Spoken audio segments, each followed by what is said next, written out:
And we are live. Let me make sure I can.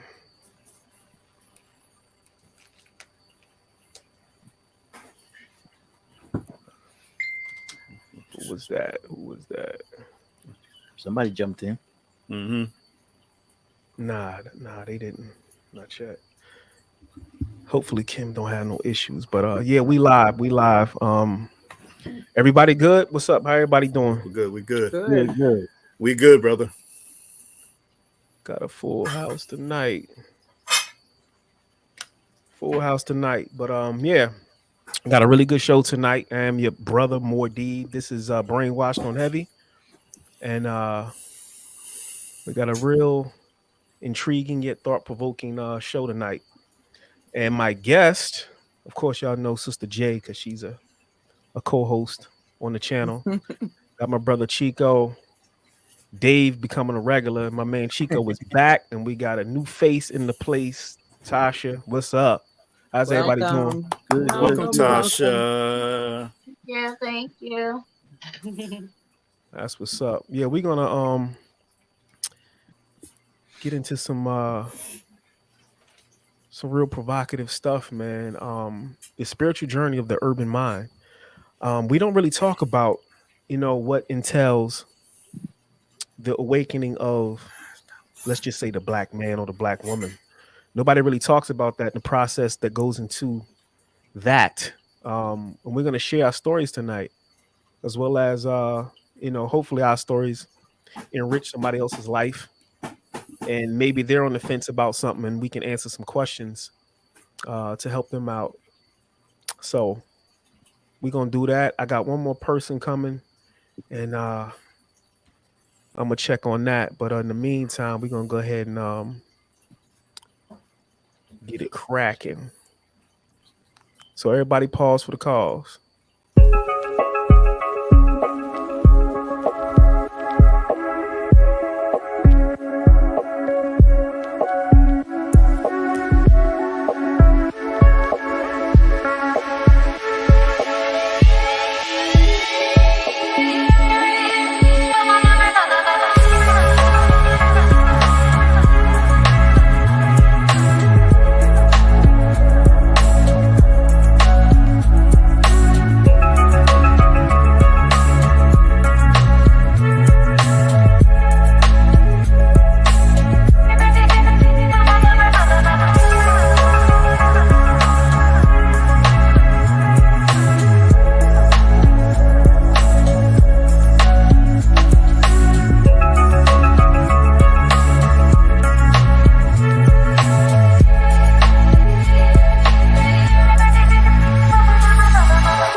All right, and we are back.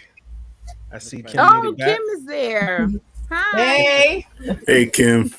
Hello. Yeah, man, Facebook was tripping, but the crazy thing is, soon as I had to re-up everything, that's when Joanne popped back in, so it kind of worked out perfectly at that time. But Yes. yeah, I had to work quick, but I worked it out, and we are here. But yeah, man, we're gonna talk about the process of the that goes into urban enlightenment, and we have a very good panel, and I would say this: A lot of things I do not uh, present at shows unless my panel is right. And I've been trying to get Kim on for a minute. You know, she's here. When Chico was on the last show, we had a build and something told me, it's like, yo, you got to get that brother back on because he'll be a good fit to what we're going to talk about. And of course, you know, Tasha's been buzzing around with her thought-provoking, you know, questions and things and her input. And I was like, yo, these are perfect pieces. And not to leave out, you know, Kim has been doing, I've been watching her for a minute. So she's been on her work. And yeah, I will not tackle a topic unless my panel is right. So we're here. I am your brother Mordeeb. Y'all know me as Dre from the hood. And we're gonna get into it. The first question I want to ask the panel is, what is your, and we're gonna start with Jay and work our way around. Please give everybody the chance to we're gonna keep it sweet and simple because I gotta get through some questions, but we also going to respect everybody's time. But my first question to everybody is, what is your interpretation of enlightenment? And we're gonna start with you, Jay. My interpretation of enlightenment. What is that, Dave? Let me see. The bag rattling. Somebody got mad background noise. That's wait a minute. It's not me. Is that me? Yeah, that was Dave. Go ahead. I was gonna say being aware, but aware of what?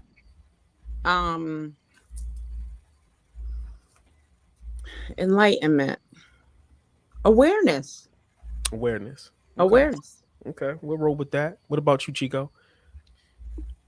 Awareness is good. Enlightenment. I want to say it's a combination of knowledge and wisdom. To me, would be enlightenment, because a lot of times when you're enlightened, you don't have a full understanding yet. But I would say knowledge and wisdom That's equals cool. enlightenment. Okay. Got his eyes, B. I would say same thing. It's being aware. Being Okay. aware.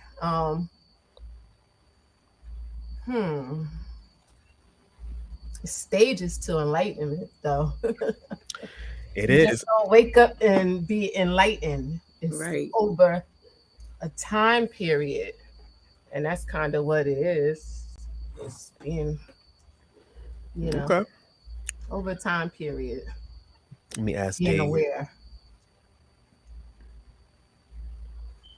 Dave muted. What about you, Tasha?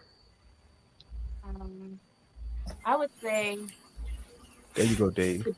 to be open, being open to something that's outside of what you know, to being open to receiving new information or just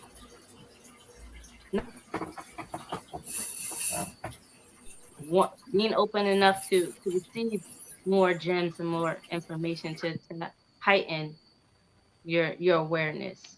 Okay. The reason why I asked this question, and let me ask Dave. Dave got some background noise. We going. No, I'm good Hey. now. I had to silence it. Yeah, Dave. What if you had to answer this question? What was your interpretation of enlightenment? Self-awareness. I think everyone gets to a point in their lives where they become self-aware of everything. You know, that only happens when you get older and you start to embrace things and you start to really take stock of everything that's going on in your life.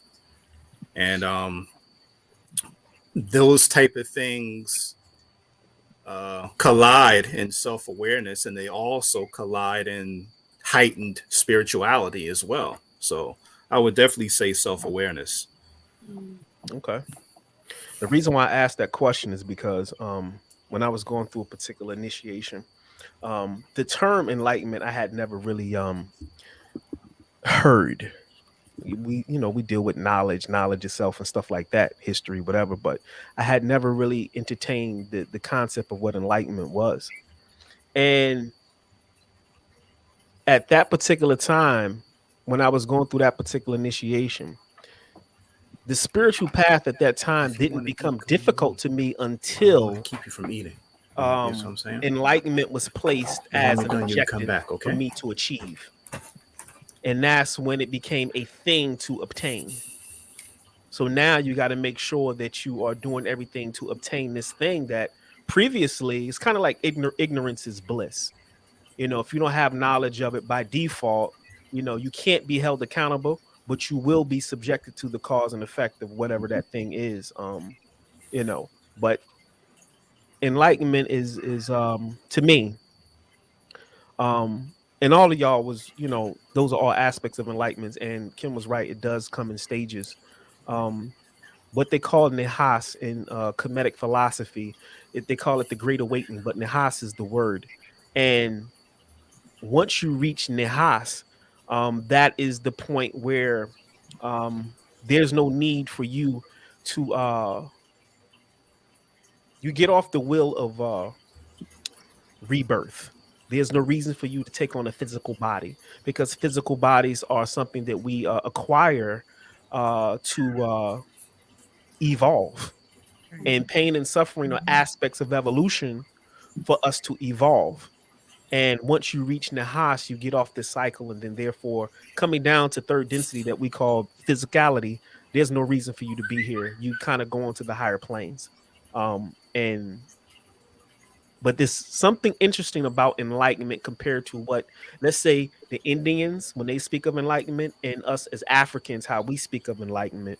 There's a difference in that process, because there's things that they negate as on the spiritual journey. When you look at Indians per se and gurus, they may not have a mate or a wife.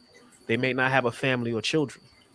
They may just be dolo by themselves on that journey, because those things would be quote unquote obstacles for them, or it may slow down the process, because those things require attention and require commitment on that particular journey. They call them karmic entanglements. From an African perspective, we were a holistic, we had a holistic approach to spirituality. And you can't negate the fact that a man couldn't become spiritually enlightened wholly without his counterpart, the female. Those two parts just go together. And this is the African perspective of that. And that's just a little backdrop to the journey. But the journey is so diverse, coming from different religions and different things you're subjected to.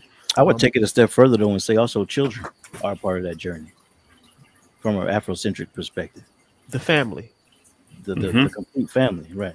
The family, and that's something that's different from the Indian perspective, right? Because they're as a monk or a sage, they don't have those attachments for whatever reason. My question is, growing up in an urban city, did you notice anything special about your spiritual awareness as you were growing up? Anybody can answer. I did. I noticed that. We touched on this last time, but when I changed schools, when I came to Neptune, and when I was around my people, there was a certain energy that I immediately picked up on that was almost impossible to ignore. I didn't know what that energy was, and it kind of placed itself in my lap. And moving about and connected with different people, I was able to identify what that energy was, and that started me on my path to enlightenment. Also, it's also not always cool, like depending on what stage you're in, and like when you start to become enlightened or when you start that path of self-awareness, sometimes it's not the coolest thing to do. Like, right. If you're an adult, I know it goes in phases. Like when you're 25, 30, something like that, like that's usually the time when people start becoming self-aware. But I started this journey like 15, 16, and it kind of like cast me to the side. It kind of made you unpopular at first. Yeah. You know what I'm saying? So it was a struggle. I I knew, like, from the time I was young, um, that things were like a little different for me because, like, I have my mom that has certain thing aspects to her and my grandmother.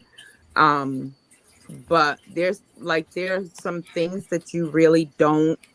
Well, for me, like, I wouldn't share with people because imagine being Haitian. I didn't want to say that, and then to turn around and say, "Oh, like I dream dreams," or like I sometimes I know things and I just, you know what I mean, like that type Yeah. of stuff. Then it really gets a little weird. You know what I mean? So, but from the time I was young, it's just I wasn't mature enough to like fully understand. Like my grandma would tell me, me and my sister, that we were special and blah blah blah. However, like you don't have the maturity to understand like certain things. Like you experience things, you just don't have the maturity to understand like What's going on? what it is that you're experiencing. Yeah. Yeah. Interesting. What about you, Kim? Mm. Mm. That's kind of Yeah. That's a deep one. I don't know. I think it was always there in my family, just from them being from the South. But it was, God, I really, that's a tough one. I remember a lot of things as a kid, and then when I would mention it to my grandmother, and I'm like, "Girl, stop! You know you didn't," things like that. Yeah. But I really didn't come into my spiritual awareness until I was almost in my 30s.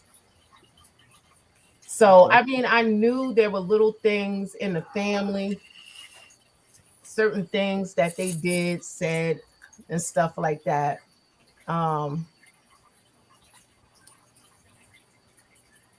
It just wasn't talked about. It was just like, you don't know what you're talking about. Stop. You ain't having no dreams. You didn't see anything, things like that. So it kind of was like, it's something that we're not going to talk about, something that we're not going to even touch, even though we know what it is, but you don't know nothing.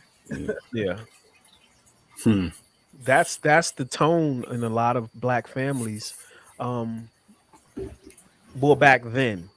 Now it's comfortable now, considering the age we're in right now, to have these type of discussions. But I can relate to what you're saying, that there's a time where certain things were said, certain things were did, and your elders would be whispering and telling stories and elaborating. But it's taboo. It was taboo at that time to openly discuss it. And I think that came from post-slavery. We did a lot of things in secret, and we still had that indirect feeling that even discussing our culture on that level, we still had to kind of keep it hush hush. Yeah. Oh, sorry. Go ahead. To touch on what Kim said, like it was almost like her family like didn't discuss it, but my mother would like say like, "Oh, tell me what you saw." Like they would have you explain, but they never explained anything to you. You know what I mean? Like, "Oh, so what was your dream about?" Like, like that type of thing, or "Oh, what did you see?" But it wasn't anything that they explained, and you just thought you were telling them a story, like of what happened to you. Yeah. What about you, Dave? I think from the time I was very young, always had a sense of spiritual awareness. I think my background is slightly different because I was born and raised a Roman Catholic. I didn't know that. Yeah. Mm. Yep. Wow. Yep. I went to Every Yep. time, not Saint not Peter to cut Claver. you, yeah, not to cut your wisdom, but every time we had these shows, we learned something about Something our different. close friends that we just never knew. Like, damn, for Yeah. real? Yep. Yeah. I went to church at Saint Peter Claver. Okay. Mhm. So, the Roman Catholic religion is very different, of course, the bread and the wine, but the Roman Catholic faith is a very heavy emphasis on the spiritual, Yeah. and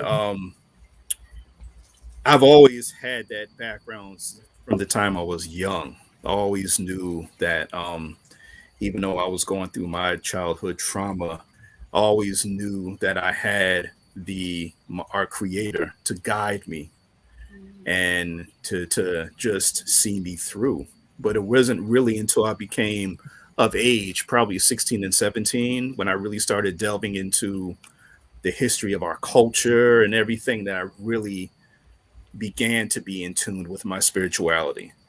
Because all of our ancestors, as you just mentioned, we come from, our cloth is the spiritual cloth. Hell, the movement was led by spiritual Christian preachers. Malcolm was a Muslim preacher. So this has always been in us. So once I started diving into that, then I really became in tune with my spiritual awakening. But I had the foundation already from the Roman Catholic faith, being baptized and confirmed, and the First Holy Communion and all those things that come with it. So, I mean, it's always been there, but of course it stops, and it goes and it stops, but it's always been ever present for me. Yeah. Do you think, Dave, that the emphasis on spirituality in the Roman Catholic Church, do you think that pushed you towards your own spirituality? Like, Absolutely. kind of. Oh yeah, without a doubt. 100%. Yes. That you may have questioned if you didn't, read this in the Bible on something. Oh yeah, absolutely. Do you all think that? Did everybody spend time in church? As kids? I think realistically, we all the template is we came into this culture born Christian something. I was born a Baptist. Sorry. Right. So that's the framework. That's the framework for us over here Yep. as displaced Africans. So yeah. But in a weird way, how universe works and how higher self works is, even though we were placed strategically in those particular, what I call lesser degrees of spirituality, and I'm saying this for sake of conversation, because then there's high degrees of those particular lesser degrees, and it all depends on who's in the room. But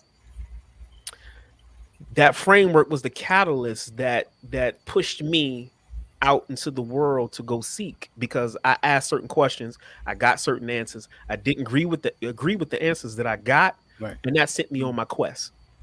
And had I not had that exchange, I don't know if I would have went down that road, the rabbit hole, so to speak. So it is what it is. But what about you, Tasha?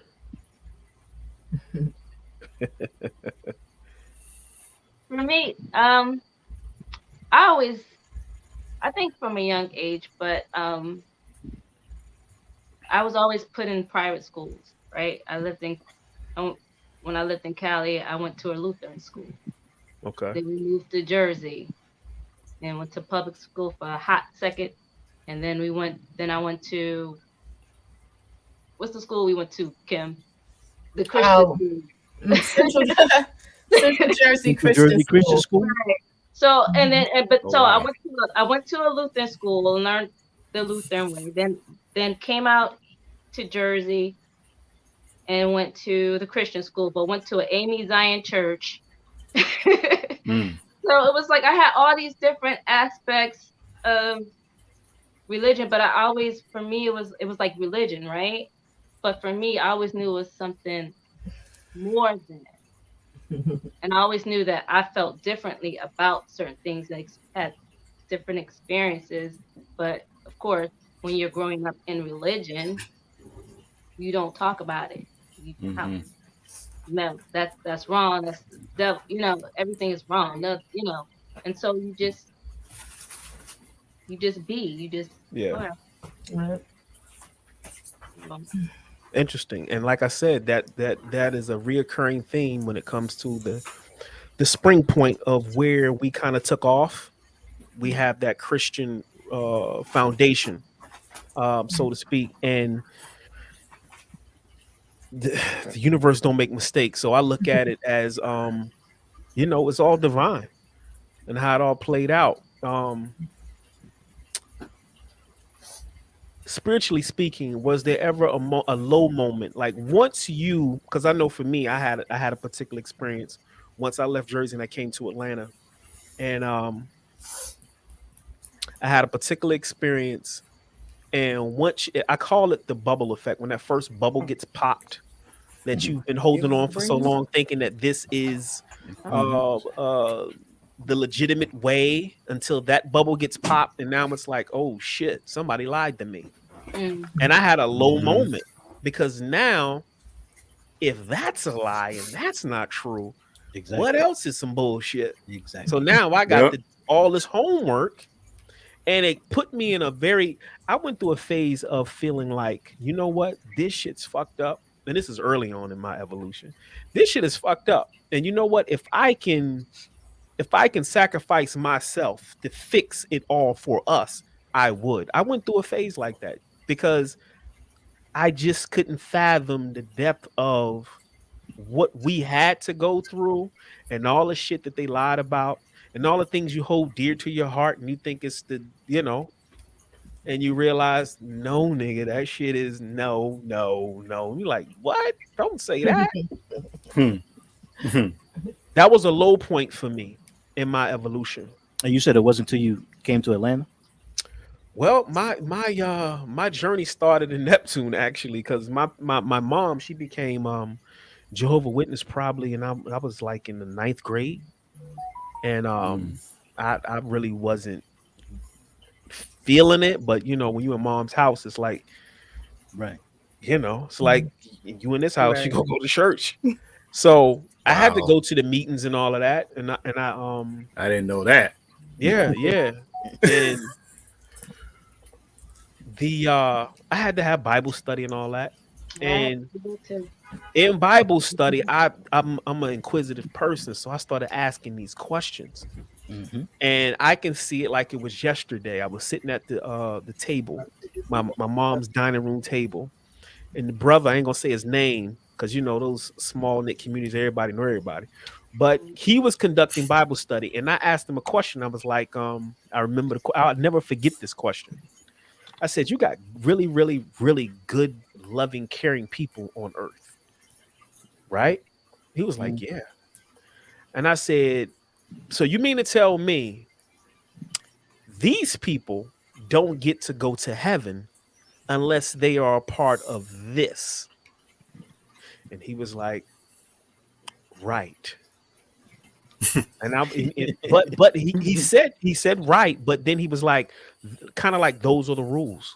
Yeah, like this is what's written that way. You have to be a part of this, and if you're not a part of this, then you can't achieve the highest level of whatever. That'll do. And I was like, hell no. Right. I didn't tell him that, but that day, I promise you, that day, when I left Jersey and came to Atlanta, that was the beginning of my quest, because I started to study religion. Because, when you're young and you're learning about religion, you feel like your religion as a Christian, there is nothing better than this. This is the best shit since sliced bread. So for me to fall out with it because you gave me an answer that I don't agree with, now the first thing I need to do is figure out, because you still hold it dear to your heart, but you don't agree with what the fuck he said. I got to do some research into your shit. Let me do some research to figure out about your religion. So did you first find the similarities between Christianity and other religions, or did you? No. immediately go to the differences? I immediately went into the history of the Jehovah's Witness. Okay. That's what I did. I needed to know the foundation of where it came from. Because when monotheistic religions are given to you, they're given to you as if this is something that has existed from the beginning of time. Yeah. Right. And that's just the way it is. So I was like, okay, if this is the shit, then I must study it and figure out where it came from. And then when I started doing my homework, I was like, hold up, this shit ain't adding up.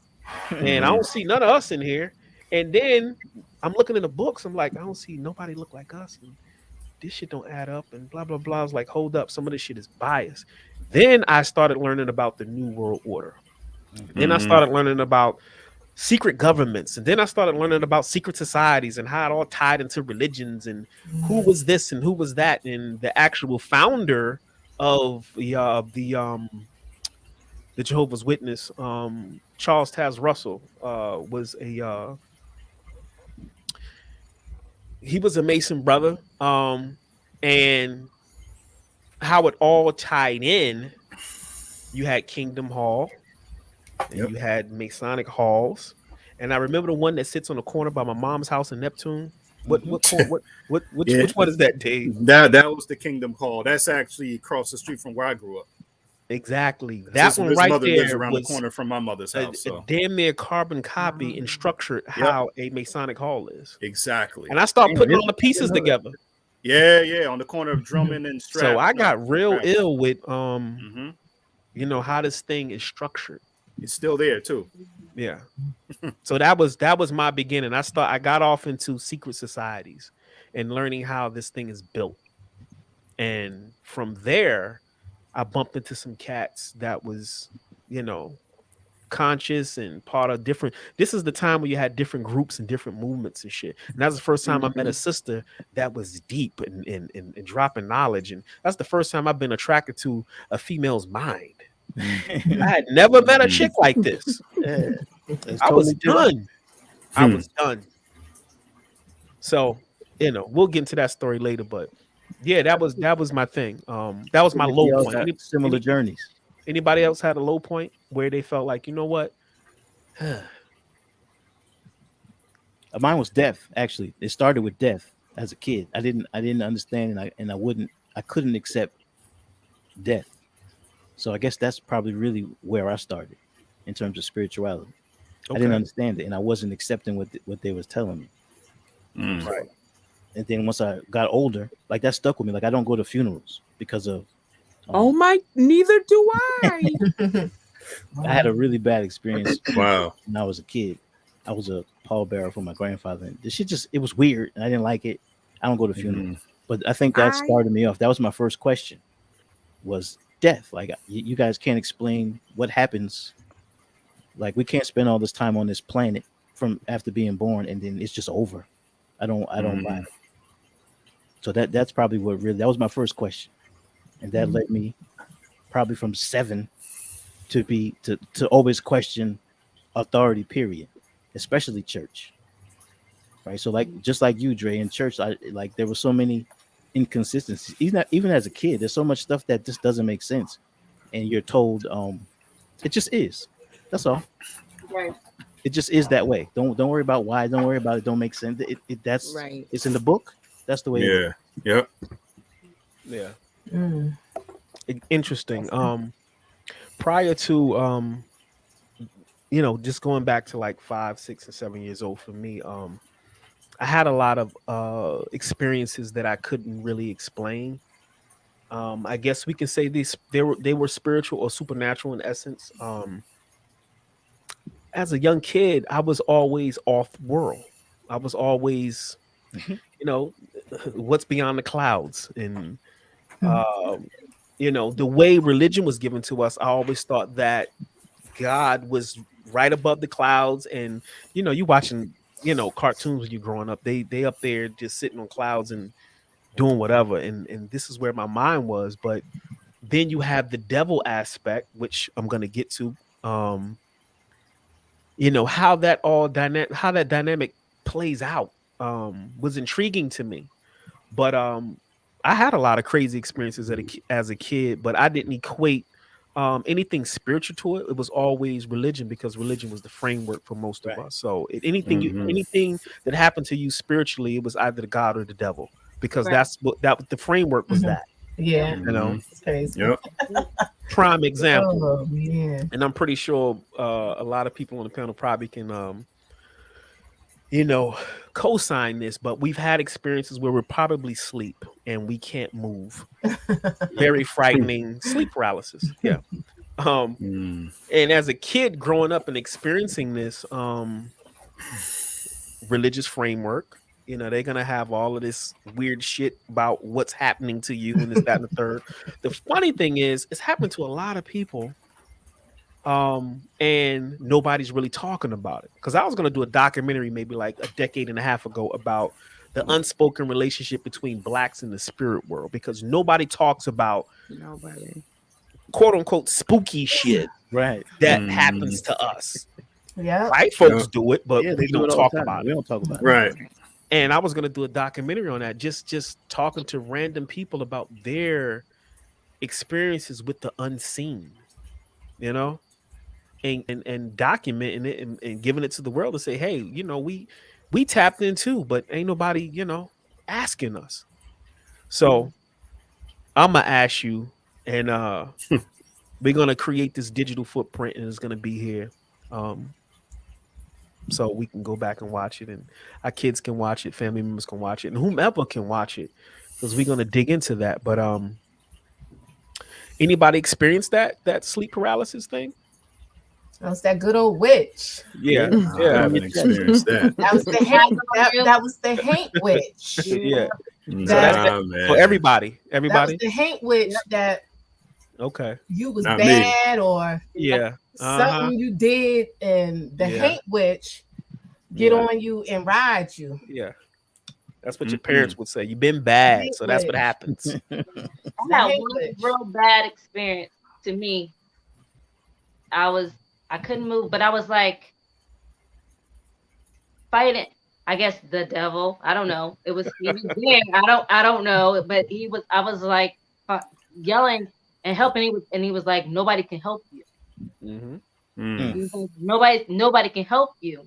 And so then I was like, well, you know, at that time, you know, I was like, Jesus. Yeah, yeah. Jesus, Yeah. call on somebody. I was Yeah, calling on true. somebody, and he was like, Yeah. "He can't help you. Nobody can help you." And I'm stuck. Mm-hmm.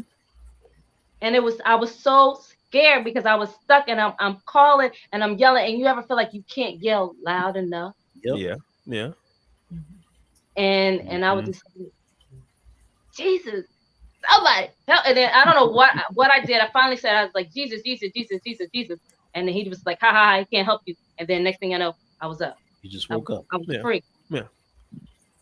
Now, So I has don't know anybody if the has devil- anybody learned to fight back? Huh? I You know- Anybody learned to fight back? yeah, yeah. That I mean, happened to me recently, and Yeah, I can't remember. My shit. and That's so long Like- ago. like Tasha said, growing up, like you're saying Jesus, Jesus, but recently it happened, maybe like a month or so ago, but I was pretty much like, get the fuck off of me is exactly what I said. Like I was just like trying Wow. to, and I was like, get the fuck off of me, and it Wow. broke. So it We wasn't used to- even like Jesus or anything But like that. I was more so like, get off of me. I need to, get up or whatever. It's like, Could but I that's add- the first thing you go to, right? Because yeah, you're taught and you're raised that Jesus is your savior, right? It's Exactly. the Son, you know, you Exactly. call him, you got to go through the Son first to get to the higher, right? That's Yeah. that's what they. Mhm. So, and that was the first thing I could think of to Right. say, be free. And I've done it. I've done it. Like Jesus, like you just keep repeating it until it You just keep breaks saying or it. stops or. Mhm. Yeah. And I've eventually, done it. it was like he laughed or it laughed, whatever it was. But the Yeah. whole time was like, he can't help you. Can't nobody help you? And I was like, We used to I know that when we were when weed. Oh, go growing ahead. up in the house, because my family, well, my dad's side of the family, from South Carolina, so they are very spiritual people. They have a very unique background that they did never talk about until now. Most of the children are now exposed in the hoodoo culture. Yeah. The native Gullah. aspect of it, the Gullah Yeah, Gullah. culture, Yeah. the Geechee culture, Yeah. which is It's my folks too. people want to Me say too. it's African, but it's a mixture of African and Native American. Yeah. So that's where you get a lot of the spirituality in the Geechee culture. It's from Native Americans, from slavery when they, intertwine with the natives, or maybe we are the natives. Oh, we are the natives. We Yeah, are. we are the natives for sure. I mean, those are the things that was stripped from us. So I remember just growing up, just little things, even though my family was into Christianity, into the church, Baptist, more so AME, African Methodist on my father's side. But I remember the Haint witch being talked about quite often in the house and what to do, if she rode you a couple of times, because that's what they say. She get on and ride you and or whatever. So What did they tell you to do? They would tell us to put certain things by a door, water, to capture her. Or it will always be some salt somewhere, things like that. Or it would be a broom over your door. Yeah. To keep her. So those was like the traditions that, my family, they did pass down, especially my father's side of the family, because they were more open to their culture, because most of the Geechee people never lost sight of their roots. They hid it in language and things like that. That's why Gullah, the Gullah Geechee language is actually a real language, because, that was their way of communicating with each other, to be able to keep their roots and their spirituality and things like that, their way of, their culture. So the spiritual aspect with the Geechee people it's everything, not just Christianity. I mean, they did that to hide, from the slave master, of course, that they were reading the Bible, they were being a good slave and everything, but behind those doors, they would teach you everything you needed to know about the spiritual world and the things that you could use to protect you, because protection was very big in the Gullah culture. Is always protecting yourself and Definitely making sure you're good. That's true. Dave, so Santeria was, when you look at Catholicism, being a dominant religion, there's certain aspect. That's why when you're dealing with Santeria and you're dealing with certain cultures that deal with different saints, the cover for that would be Catholicism, to keep them safe. Yes. But when you look at other traditions, there's different deities that equate to the same archetypal energy, dealing with the saints that you see out front with Catholicism. So I get what Kim is saying, how we had to put forth the framework that we are following your rules, so to speak. But behind closed doors, we had a different format on how we got down, because that's what worked for us. That's how we tapped in. Here's the thing I wanted to add about the let's go a little metaphysical about the witch thing and you can't move and all that jazz. When you're talking astral body, you're talking about a higher frequency of vessel that we all have. And when your astral body detaches from the physical body, it goes through a particular process. Now, you can either be aware of that process or not aware of that process. Now, if you're aware of that process, that means you are, so to speak, awake. So you're going to experience the vibration. You may hear voices. You may even see entities because you're now completely aware of the process and the detachment from the physical body. All of this is energy, but it's energy that's speeding up in frequency or vibration. Now, here's the catch. Your thoughts and what you think is kind of like tuning into a channel on a radio. And fear is a frequency. So the minute you are afraid, you're tuning into a lower frequency in the astral plane.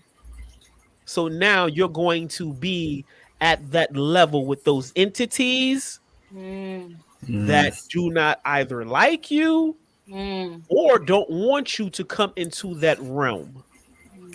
So you're going to have a quote unquote negative experience. Now, here's why calling on Jesus may work, because it's a word of power. It's a higher frequency word based on what we have attached to it. In my younger years of my evolution of spiritual work, I had an experience like Tasha's, and I called on Ra, and I was able to banish or change the frequency, and it was gone just like that. So it's all based on how you tune in. But fear is a channel. So when you are detaching and going into that astral plane, this is why spiritual work is so important. Is because you want to be in that frame of mind to tune in to what is beneficial and pleasant for you. That's not to say the lower levels of the astral planes are bad. That's just where underdeveloped entities reside. That's their home. And you're infringing. And maybe you don't belong there. But you have the power to zip right out of there by simply changing your frequency. That's why I asked, did anybody learn how to fight back? That was a layman's way of explaining what you just said, because we used to do astral projection and not really understanding what we were doing. We would smoke a lot of weed, right? And sit on the porch and meditate. But there's a point in meditation that I now know to be astral projection, but there's a point where you get this calmness and you feel it's almost like it's like a rush or a breeze or like gentle water just coming all over you, right? Just from your head, and you feel numb. And then it's at that point where you're like, oh shit, like I'm over here, right? But my body's here, but I'm what the fuck is going on? So when I learned how to do that on a regular, I started fighting back when I had those types of dreams, because when you realize you're like you said, the witch is on your chest or where you can't move, however you want to rationalize it. When you realize the place that you are spiritually in that dream, the frequency or the realm that you're operating on, once you realize that, just the realization of it gives you power. Yep. So in my dream, I love that shit. Like I be fighting, like, I'm like a kung fu artist and shit in my dream. I can't wait for them to be like, you can't move. I love it. Wow. Well, I remember at one point, understand where you are, you're good. I remember at one point where the witch, so they say, she would be waiting for me. I was convinced, like I wouldn't even go to sleep at some point, because I was like, that chick waiting for me, honey. As soon as I fall asleep, it's on and popping. And I got to the point where I was like, all right, I'm ready for her to come. That's right. When she come, I got something for her. Exactly. And eventually it didn't bother me for many years. I mean, many years. And recently, quite recently, it happened to me. And I want to say now I know, and I know why it happened. And that was because I was around someone whose vibration was so low There you go. that I absorbed their negativity to the point where it jumped on me. You know what I'm saying? I went to sleep one night and I was struggling with it. And I was like, hold up, wait, why is this happening to me? Get yourself This together. hasn't Fix that happened in off. years. But then I thought about it.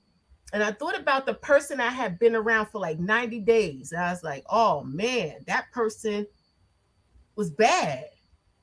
They had bad juju, you know? And that's why that happened to me, you know? Definitely. Cleansing your unseen aura is important. And I talk about this a lot, that there's things, just like you take a bath and keep your physical body groomed and clean and all that.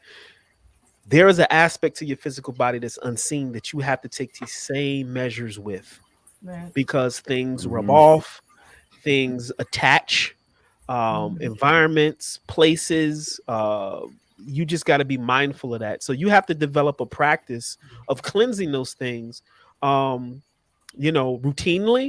as well as you might have to do an emergency situation depending on who you've been around, what you touch, and where you've been. Absolutely. But this is a part of the now urban spiritual journey / practice, because now we are implementing these things in real time, because now we're in the age of Aquarius where, this is comfortable now. This is, we've evolved to this space. So now it's a very good time for us to be able to spread our wings in these avenues of spiritual enlightenment. Let me tell you something about that, Dre, real quick. I know I keep cutting you off, but Go ahead.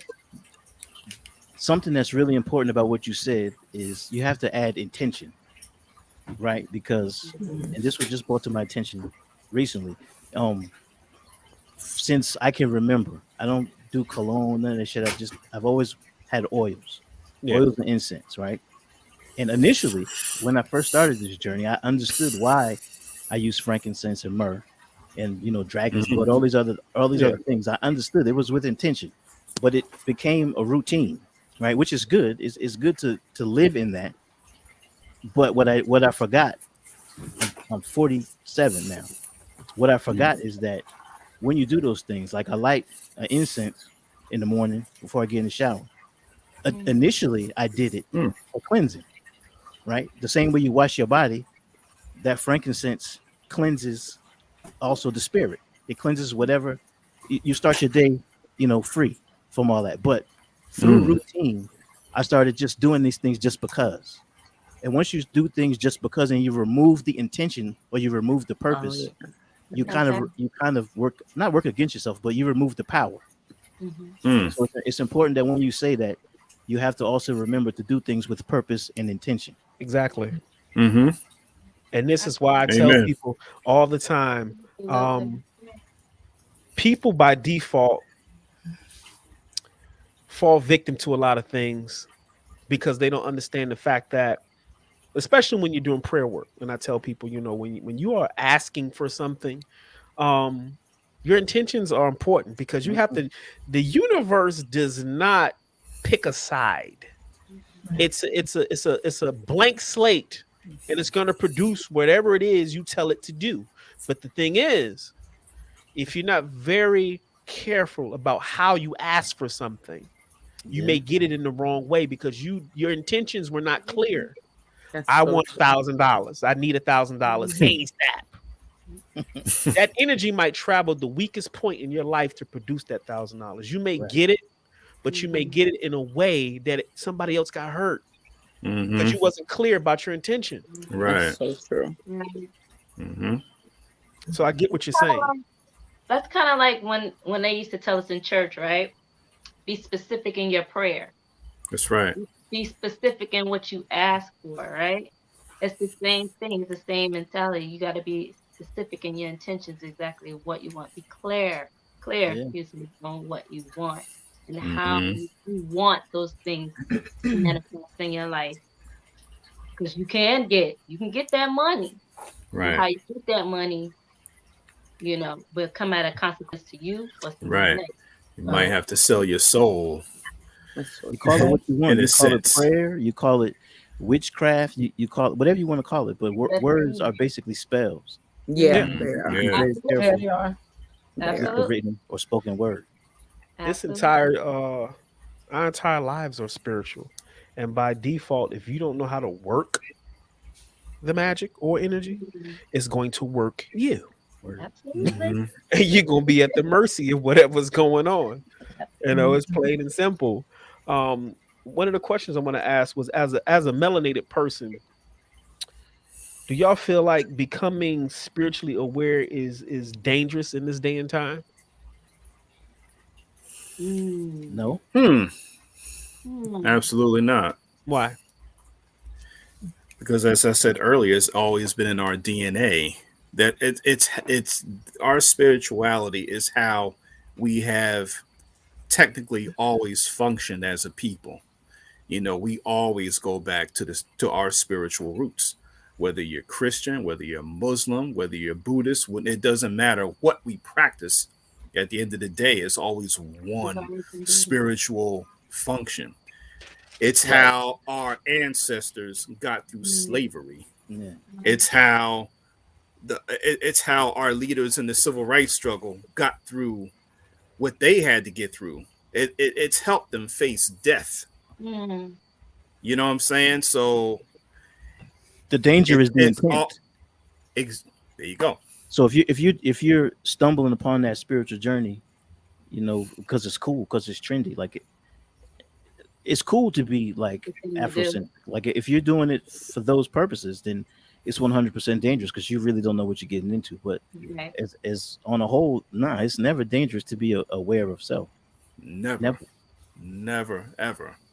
You know, it's in our DNA. It's always going to be in our DNA.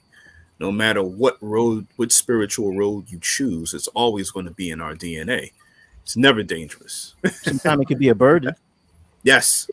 It could definitely be a burden because Yep. once you know some things, there's no turning back, and you're kind of Mhm. obligated to either share or live a certain way, right? Once you get the knowledge, especially if you have the understanding, once you really understand, it's like a switch that goes off. Right. You see the whole world completely different, Hmm. and once Right. once that switch is on, you're kind of obligated to keep it on. Once that light is shining, like you said, once you're enlightened, you can't go back.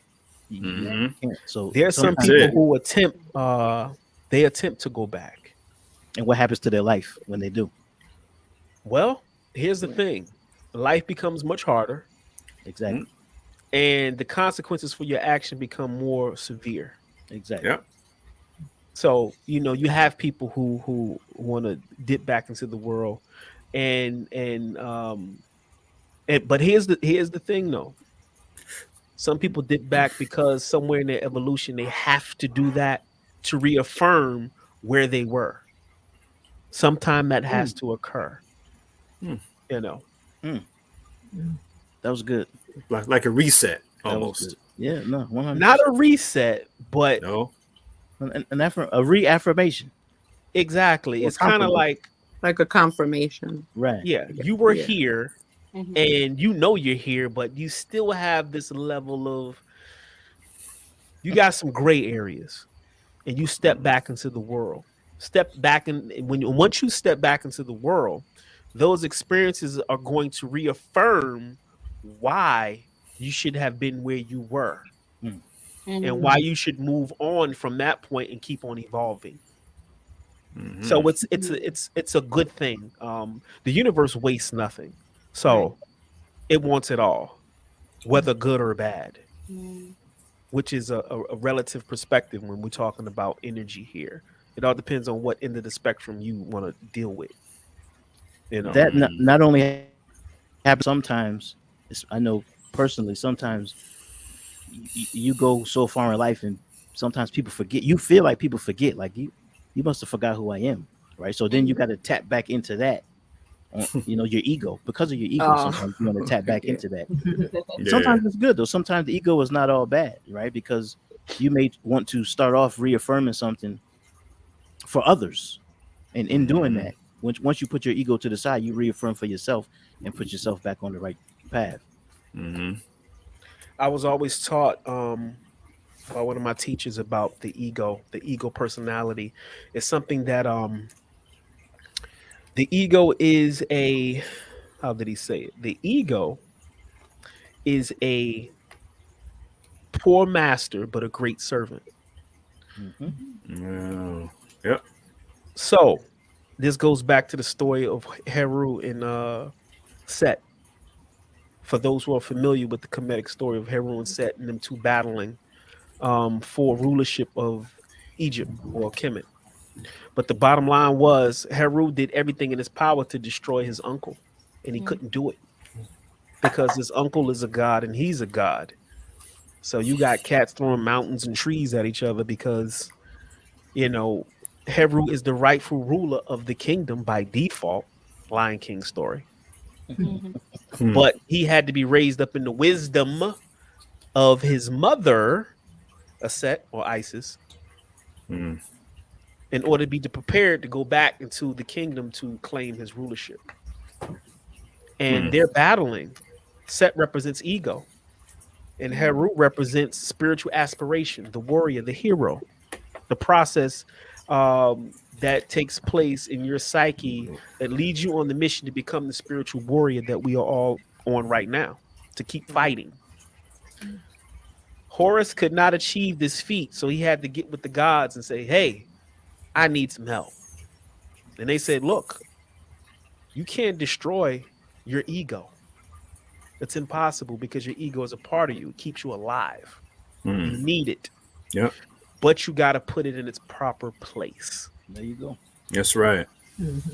So Set was commanded by Ra to forever guard the front of his celestial boat, to keep Apopis at bay.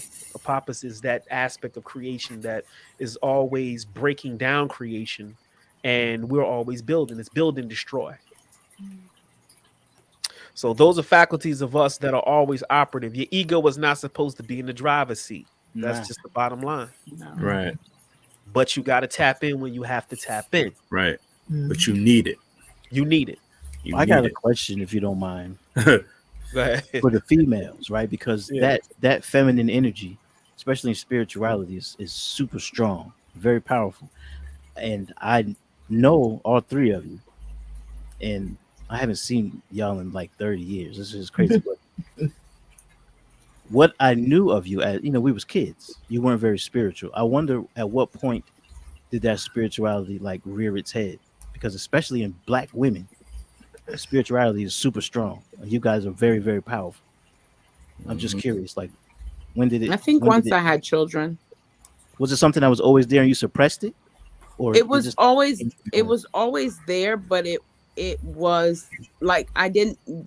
Like I said, I didn't understand it, and I didn't have anybody to say, "Hey, this is you know what I mean?" Like any teaching or any. So over time, like through just being lost, because technically at one point in my life, I feel like I was just doing all kind of nonsense and like all over the place, just trying to figure things out. Like hindsight, looking back now, I just know like I was all over the place, just trying to figure out where you fit in and stuff like that. But I think once I had children, it was just like a different type of, and that's when things were a little more intense. You have like that motherly instinct, and then here comes more of what you didn't understand that you had to understand. You know what I mean? So, and Kim, I remember your attitude. I remember your personality. Like the spirit was always strong with you, always, even when we was little. Yeah, I had a serious defense mechanism, but I had to because I was Dolo. It was me. I don't mean attitude like not nothing bad. I'm just saying like you like was she was aware. Spirit. Yes, definitely. Yeah, I mean, she wore it, and maybe you didn't realize it, but she wore that. She's strong, right? I think I had to. I had no choice but to. You know what I'm saying? Like I didn't. It was me by myself. It was me. I didn't have. My siblings were like 15, 20 years older than me. They were already out the house by the time I was in like middle school, high school. So, it was just me. If I had one or two cousins in the area, because most of my family is Baltimore, South Carolina, Georgia, and Florida. So it was just me. If by myself. You know, I mean, I had a few friends and stuff like that, but I knew I had always been aware, you know, as a small child, just because of when I would go and stay with my family during the summertime, and I would be in the deep South, like the deep South, you know, like no TVs and things like that. My grandmother had me reading, and I'd be all in her little stuff, looking around and in the backyard playing with things that I had no business playing with, you know. But I think with me, it was more so when I, you know, kind of like when I did have kids, with my daughters and stuff, and then, you know, raising them and just being in the house and stuff, I started reading a lot, and researching my family history and learning about all of that. And then I just started digging deeper.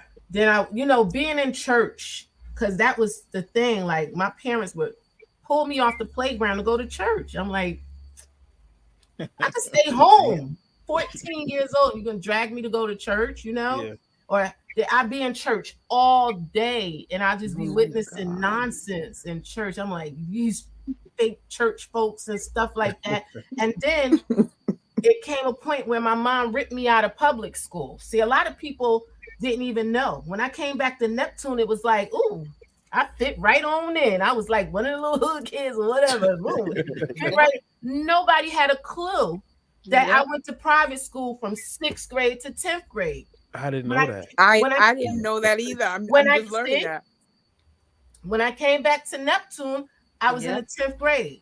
My mental was already established then because I was already dipping in different religions. I was already Baptist, then went to a Christian school. I was learning about Christian and Mormon because that Christian school was a mixture of Mormon religion. It sure was. So I was learning Mormon. What a way to confuse a person.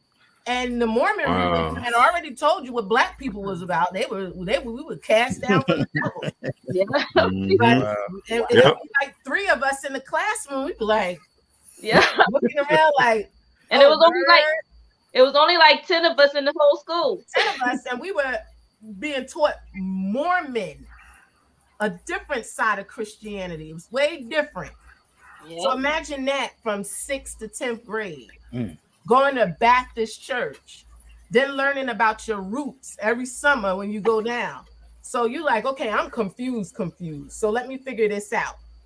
So during that time, it was like 5%. You learn about that. Then you learn about the FOI, through the Islam. Boom. You touch a little bit in that, you know.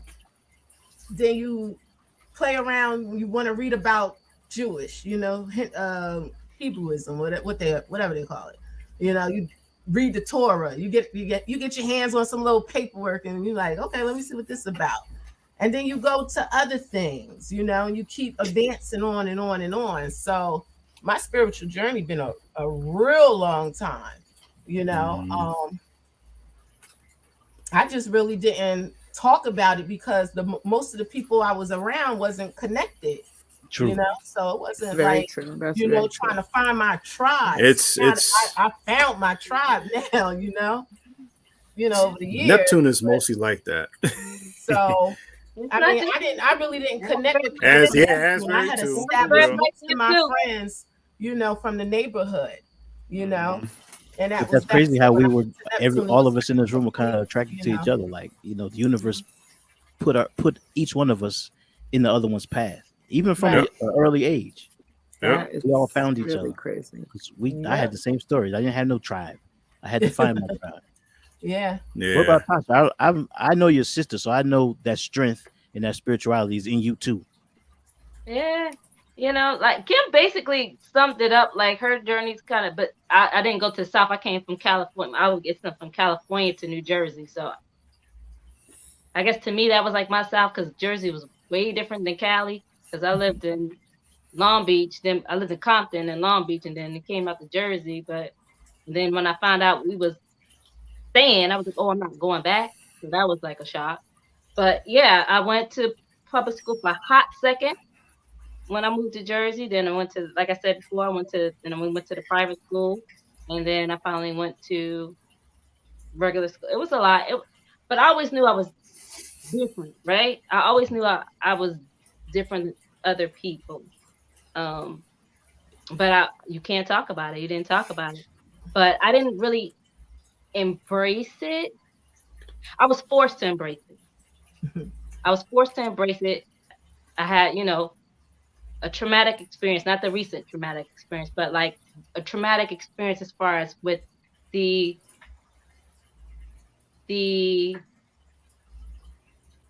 breakup of my family structure with me and my children and their father. He was all I knew. That forced me into like this. I gotta find who I am and embrace everything about who I am. Yep.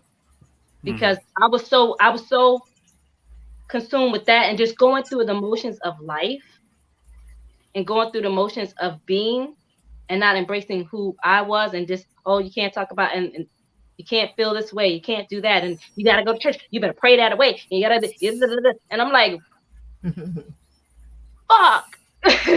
You know what I mean? Like, and that forced me to be like, no, stop, learn you, embrace everything about you, embrace them voices that you hear, embrace some visions that you see, or whatever happens, you know what I mean? Embrace what you feel, that energy that you feel, embrace all of it, because that is you. And whoever don't like it, oh well. Yeah. Right. So it wasn't like, for me, it was, I guess I always put it in the back. And so I had to be forced, like the universe had to force me to accept who I am and accept my spirituality. And then I had to have another traumatic experience. Y'all know, 2 years ago, I lost someone I love. That forced me to embrace it even more, to open me. I swear, since that, like, everything has been heightened, because I really, really, really, like, all my senses, everything has been heightened. I can see him, I can hear him, whatever, you know what I mean? And it was, I guess my thing is, it was forced on me. It was forced on me. I probably wouldn't have accepted who I was. I probably wouldn't have accepted any of that. But then even though growing up in the church, and I always knew there was a God, there's a divine. I don't call him the creator, because we're all creators, right? But I say the divine. I always knew it was a higher power. I always knew there was something other than me, but I had to be forced to embrace every aspect of it. But do you now recognize that also lives within you? Yeah, now I do. But see, then, yeah, but then when you're fed stuff, instead of, I mean, how can I explain it? When you're growing up and you're going through the motions of life, like I was going through, I've done the Jehovah Witnesses, I've done the 5%ers or whatever, I've done the Christian because I had to, did this and that, but I was just there. Does that make sense? Yeah. Yeah. It makes sense. Almost, you're almost like you're distracted with so much other stuff. Like, right, but I knew I always knew that it was something else. Right. I was there's something else. It was something else. That wasn't it, because that I was searching for what was already in me. Does that make sense? Yep. Yes. Yeah. So I was everywhere else, trying to get it from church. You gotta pray this way, trying to get it, whatever way, I was trying to get it from everything else. That's the process. That is the process. That's the process. I don't know if that answered your question. I went on a tangent. I do apologize. 100%. No. That's okay. No, you're good. Reel me back in. Sorry. But, It was said. It was said that God, as the concept that we know, God is not perfect, but the process at which God perfects itself is perfect. Mm. So it gives you purpose. I remember asking my teacher one day, okay, if all creation returns to nothingness, and these are the terms that they use, but keep in mind, nothingness does not mean creation. It simply means no things on this side, because we think this is the totality of existence, and it's not. But I said, if everything returns to nothingness, what's the purpose? Like, why are we doing this? Like fuck it. He said, the problem is you're trying to conceptualize something that's beyond concept. Because your concept of nothing is probably just black, and I was like, yeah, you're right. It was like, no, That ain't it. that ain't it. He was like, it's a level of spirituality that you have to experience. And when you come back, the only person that will know it is you. Yeah. You can explain it to the next person, and they can kind of try to figure it out and relate, but they won't get it until they go where you went and experience it and come back and it's like, oh shit, I've been there. I saw it too. For real? Yeah. So there's aspects to this that has to be. It has to be. And the universe don't make mistakes. Not at all. Nope. So my next question is, on this spiritual journey, has your concept of what God is, has it changed from what it was in the beginning to now? And what is that concept? Anybody can go. Because you know what we've been taught about God is Right. it's a man up there somewhere in the heavenly realms doing something. Right. My concept of God hasn't really changed. From the time I realized who I was, from the time I gained knowledge of self, not necessarily through 5% or whatever, just knowing who you are, having a higher consciousness. I realized that God is in me, or whatever you want to call that energy, that spirit. It's something that's greater than me, but it's also something that is a part of me. So, you know, the big argument when we was young with 5% was like, oh, well, if you God, make it rain, you know, shit like that. Yeah. Crazy. The mystery God. But they weren't too far off. You know what I'm saying? They were not too far off. They just hadn't had that heightened awareness. They don't have a full understanding of what they're saying, but they are 100% right. Like you are definitely God. But my concept hasn't changed. It's been challenged, right? But it hasn't changed. Okay. Anybody else want to go? I was trying to think like I was processing if my concept has changed. I want to say no. Because I agree with what Chico just said. I want to say no, but I'm still processing. I guess.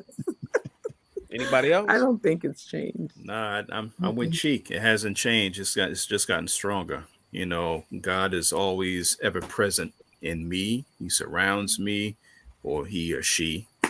You know, it's always the Creator is always there. You know, the Creator surrounds me. Always has surrounded me. So no, it's only gotten stronger. The older I've gotten, you know. What about you, Kim? I can agree.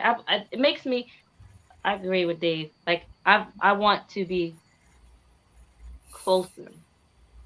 Does that make sense? Closer to. It makes me want to know and experience more of that energy, more of all of them. So but in my way, not through religion. Right. Yeah. Right. Not being That's preached or you know what I mean? To be I want to have that my own intimate connection. And not have it forced on me and experience it my way and not have rules to how I'm supposed to connect. Because religion, you got rules. Yep. You can't do this. You can't do. No, I don't want Mhm. any rules to how I want to connect to my divine, to my higher power, to mine. So It's an that's individual what thing. so it changed. That's I can what dig it. changed for me. It's definitely individual. Yes. What about you, Kim? I don't think it changed. I think it just changed from, when I was smaller, younger, and you was always taught who God was, until once you get older and you do get enlightened, you start getting into your spiritual awareness, then you realize who God is. So That's right. I That's guess it. my 2 cents. I'm gonna say it has changed for me. It has changed, and that's. Do y'all even want to hear why it changed? 'Cause I Yeah. didn't want Absolutely. Absolutely. Of course. to. Go in. Not Go even in. Go in. Oh my goodness. Okay. Yeah, the concept of God has changed for me from when I was young to now. The reason why I say it has changed is because first I had to learn what was God, the word. Mm-hmm. It's a concept. That word actually has a date at which it came into existence to describe a deity, right? So it's like calling me boy, right? God is no different than deity.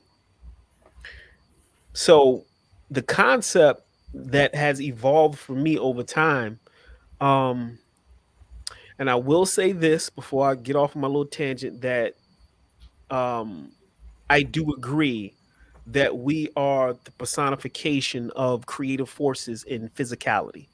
Mm-hmm. Okay. Now, with that being said, there is nothing biologically on planet Earth um, that can facilitate consciousness like us at this stage in our evolution, because we still have other things here, animals and shit, and those are spirits, but they don't facilitate consciousness like us. They're not a dog is not pondering on the fact that it's a dog. Why am I a dog? Why can't why I don't have fingers and they Crazy. don't ponder on their very existence. Man does that because man is the highest evolution of biology to facilitate that concept. So with that being said, God changed for me. For one, I was using a term that did not describe creative forces, for one. So I had to dump the word. That was the first thing. Got rid of the word once I learned better. I use it for sake of conversation, but I know better. Then I realized that the way our ancestors talked about the universe before creation, and I'm going to create an analogy so we can kind of understand this. Imagine an ocean of water, but it's pure energy. And it's not even self-aware, but it exists. In order for it, and I'm going to use the term it, to realize that it exists, it had to separate itself into two. Yep. And once it separated itself into two, now you have an aspect of itself that's the same. It's just now it has information that can travel between two opposing forces. So now you can say, oh, that's me. It's kind of like looking in the mirror. In the mirror, right? Oh, that's me. I exist. So the way they explain the primordial waters is energy. And before creation comes into existence, it's just existence. It's pure bliss. We are the totality of that ocean, just fragmented. So we are the ocean collectively, but we are all fragmented pieces of it expressing ourselves. So Us having a conversation is like God having a conversation with itself, With himself. Mm. and it's learning aspects of itself as it interacts with itself through different personalities, persons, places, and things. So my concept of what God is had to change because in totality, I learned that I was never separated from it. And that's what religion taught. It separated you from source. Right. And it gave source a gender. It gave source a location. It gave source color. And realistically, source has all those things. Right. But they personalized it. They made it mine. And you can't personalize something because if you take from source and try to personalize it, where would you put it? Just think about that for a minute. Where would you put it? Because it exists there too. There's no place you're going to turn where it does not exist. Yeah. So in totality, my view of God is what the ancients called the all, all encompassing of everything. So does it protect me? No, it doesn't protect me per se, but it does bend at my will and intent. That's the thing. Whatever your intent is, it's going to fold and bend to that. That's why you have to be very refined in your thinking and in your lifestyle so things can manifest according to how you see them. That's why they say in the Kabbalion, the universe is mental, because I'm existing in y'all's universe. I don't, and y'all exist in my universe. There's nothing else that exists outside of my. There is nothing else that exists outside of my phenomenal universe, but just me. It's just me because I'm the only person that is constant on this journey, and I'm the only person that's constant in my life. Everything else is passing through. Everything, family, kids, friends, jobs. It's all passing through. Just imagine yourself in a car, a proverbial spiritual car, and you're on a journey. And on that journey, you're meeting people, you're having experiences, you got kids, you get sick, you get well. All this shit is happening, and you're moving through it until the ride is over, and then you have to transition out of this dimension and going into a higher plane of existence. And all that shit that happened, it only happened to you. It didn't happen to nobody else but you. But there is a constant though that is there with you through it all, and that is the all. So you're not truly by yourself. Well, self is all. Yeah. Okay. Self is all, and all is self. I am that I am. Exactly. So I guess we'll move on to the alrighty. next question. Next question is we're gonna talk about death. Being spiritually aware at this point in our evolution, what is your take on death? Have you because I know death as we know it is taught to us all wrong. Yes, it is. Right. And our ancestry knew better. So now we have to remember or put back together. When you're dismembered in fragments and you put it back together, you're putting the members of yourself back together. We have to remember that process. And with that, puts us in a better space of understanding it.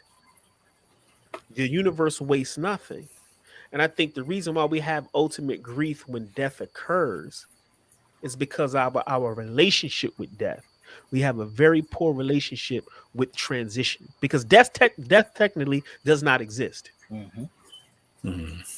It's like time. Time does not exist. That's some created shit to calculate movement based on how man sees it. But the only thing that we use as movement and measurement are our planets and our constellations and how we move through the solar system. But Earth time is a construct created by man. So death, as we know it, is a concept created by man, and it does not exist. But we do have something that's occurring that we need to get a better As your relationship screen with. freezes. Mine is frozen. No, you're good. It just stopped as soon as you said death doesn't exist. Yeah, death doesn't exist, and we have to get a better relationship with that concept going forward. Because now that we're in the age of Aquarius, we got to change. We are changing the paradigm for who's coming after us. This is our job. We're light bearers. That So how has your concept of death changed? Anybody? I think for me, like, the whole traditional, what you're what you're taught, like, for me, like, I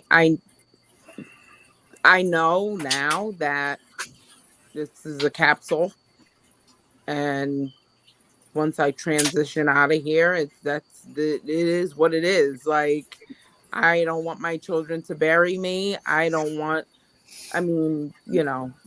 this body, burn it, do whatever you need to do, enjoy the money, and live your life while you're here. Prior to that, it was like cremation. We'll talk about that too. But go ahead. Prior to that, it was like the whole burial thing and the whole, like, I come off cold sometimes because I don't go to funerals, and I have an understanding of the process. Like, when we're all here, we all have a number on our heads. Well, not a number on our heads, but we all have a time to transition out of here. We just don't know when that is. And when it happens, it is what it is. Doesn't mean I don't know. My children and my grandson, they are like everything. However, like, I understand the process. Like, I understand the process. I don't even want to sound cold. Like, if something was to happen, I don't even want to sound cold, but I understand the process. I think Nipsey Hussle's mother caught like a lot of grief, or like they had so much to say about how she responded or how she was speaking in terms to him transitioning, and a lot of what she said I understood. Like, it made a lot of sense to me, if that makes sense. Yeah. You know what I'm saying? Like, so to people, it was just kind of like, oh my gosh, like, she's just crazy and this and that. But it made a whole lot of sense what she was saying, That's funny that you say you don't want to sound cold, because I was sitting here thinking the same thing. Yeah, I don't want to sound cold. Dark and cold, but I am no longer scared of death. I've never been scared of death. To the point for me, I was always like scared to die. Like, oh, you gotta live your life to the fullest, because but I not like suicidal or nothing, but I have no reservations. I'm not scared to die at all. So because I know bedtime, what I'm made of, I know what I am outside of this bedtime physical form. So stop. Come kind of weirdly, sometimes I'm excited to see what happens next. I know that sounds a little dark, but it doesn't. I totally understand that. Sometimes, because this world is so, like, especially now, shit is so fucked up. Sometimes I'll be like, you know what? Yeah, I did good here. I did really, really good. My kids are grown. I did good. I can't wait to see what's next. I don't want to die. Like, I don't want to die, but I'm not scared at all. All right, son. I actually look forward to what's next. It is what I kind of feel like. It is what it is. Like, my children hate when I talk about, like, when I'm not here anymore. Like, they hate it, but to me, it's just like, it is like it is what it is. You know? Yeah. Especially seeing somebody die. Like, when you watch somebody die and when you watch their soul leave their body, that shit is like, it changes your perspective on life. Yeah. Our ancestors spent a lot of time, even looking back at Kemet, and the reason why I speak of Egypt, for sake of conversation, I'm gonna say Egypt, because Europeans were misguided in their interpretation of why ancestors did what they did, and they made statements like we were obsessed with death and stuff like this, which was not true. We just understood the process, and we understood what went into making sure that our travels outside of these bodies was a safe one. Right. And this is why it's important when people transition that you do the work so they can have safe travels to get to where they're going. And that's a whole nother conversation. And it's important that you do that for your loved ones because, you know, from an African perspective, this is not living. This is not life. This is not, we came here. Okay. Physicality or 3D or third density is a creation, and this creation is only a place for us to have a particular experience. This is not our home. This never was designed for us to be here forever. We left home and came here. Exactly. It's like leaving our home and going to work. Exactly. And when your job is done, you got to go home. The thing is, they don't teach us about going back home. They cut us off from that. And my teacher used to always say, you think this shit is the bomb? You Just wait. wait till you get to the other side, because the rules are different. You don't have the limitations. You don't have the limitations of the body. Right. You're free. You can manifest with thought. This is called time and space for a reason, because you need space and it takes time to manifest things here. There, no. And it's up to you as an enlightened personality to make sure that you have the type of existence that you want going back home. That's your job, to make sure you have that. Now, keep in mind, the anomalies that are working in this dimension right now, they want to keep us coming back here because they have a monopoly on this side of things. So they want us to continue the wheel of death and rebirth and coming back and feeding this whole matrix that they got going on. Now, they only had a time frame to do what they did. That time is up right now. Oh yeah. So now everything is coming unhinged. So now we're having these discussions. You know, the sleeper is now, it's time for the sleeper to awaken. So death, depending on how you go, because nobody wants to suffer. But our ancestors left the blueprint on what we should do to prepare, as well as how to die. Nobody talks about how do you die. But we have science on how you die, straight up and down. And that's important. But it's heavily important for you to make sure that your loved ones, when they cross over, the work that you have to do to make sure they have safe passage is really important. You know, you should have altars, and you should always, you know, put out that energy in remembrance. But like I said, we'll have to have another discussion about what entails, you know, spiritual energy, because everything's energy. So how do you power them up on the other side? What do you do to power them up? Like we eat food here and we use dollars and everything else to get through our day, whatever it is in the physical form. But how do you power them up? Which is important. Right.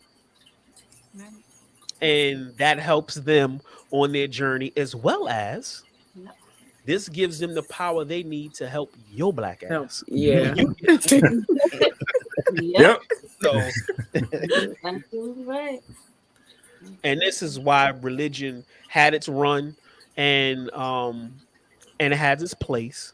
Because I will say this about religion. Not the front side of religion. I'm talking about the back side of religion. There's a backside to religion. There's the occult side of religion. And if you know the occult side of religion, then you know you can get some things done. I'll just say that. But yeah, death, I don't fear it, but I spend time preparing for my exit to make sure people who are left are straight. Spiritually, what I'm taking with me in my consciousness, that's my job. I got to take care of that. Right. Yeah, I got to take care of that. So, what about you, Kim? I don't know. I don't know how I feel about it, but I lost my sister this summer. So that was like, Condolences. thank you. That was, I don't know. I don't know how I felt about that one. Yeah. But I don't know. There was a lot of spiritual things that happened after. A lot. Just even dealing with numbers, all the numbers that I see, all the times that I wake up, just birds, lots of birds, lots of birds. Damn. All of that. I don't know. I think when my mom went to the grave site, I don't even know. I think my mom just went to go see if they put the grave blanket on there. She slammed a finger in the door getting out. It was a lot of things. So it was like, wasn't time for you to go there yet, Yeah. I haven't even been to the grave site myself, and I don't even know when I'm going. Yeah. But I don't know how I feel about, I'm not scared or anything like that. I know we all have to transition.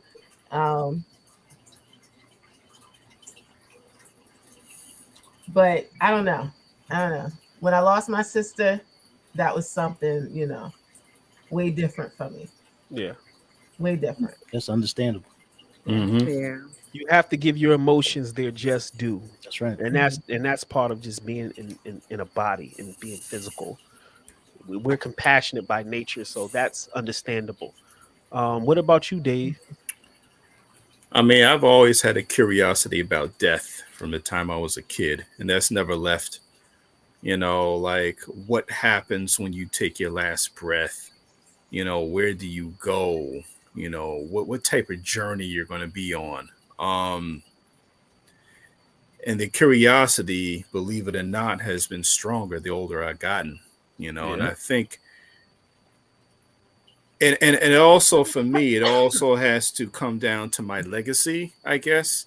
Yeah. The type of legacy that I want to leave. What type of legacy I will have left when I do transition. Am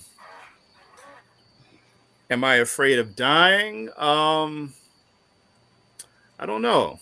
I mean, we won't know how it is until we get there. We don't know when we get in there. Yeah, right. So it's also sort of an unknown for me. But I don't fear it. It's just sort of a question mark. What will happen? What happens when the soul leaves the body? Hollywood feeds us all these things like when you die, you get, you go through clouds and like It's a Wonderful Life, like the Jimmy Stewart jumped off the bridge and he had Clarence the angel to help him. It's like you have so many questions, and I've always had a natural curiosity about it. But like I said, it's gotten stronger. And yeah, it's it's a part of our very existence. You are born and then you die. But I think what happens in between is the important aspect of the breath that we breathe. What happens in between those things? What are we doing? I don't focus on it too much like that, but I am curious. But until that happens, I want to make sure that I'm living the best life possible, that I'm embracing my evolution, so that when I do, take my last breath, my boys will have something of me spiritually that can feed them, and they can go on living.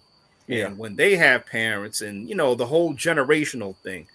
But I've always had a strong curiosity about it. Yeah. Yeah. What about you, Tasha? Now you don't have to answer this. We understand. No, it's not good. It's not good. It's not good. Death is serious. Yeah. I used to be fearful of death. Maybe not fearful of death, but fearful of how I died. Yeah. Right. I was like, I don't want it to hurt. Yeah. I don't want to suffer. I don't want to, but now, I've had a lot of close passings and then, but when it's like close, Yeah. it hit a little different. So,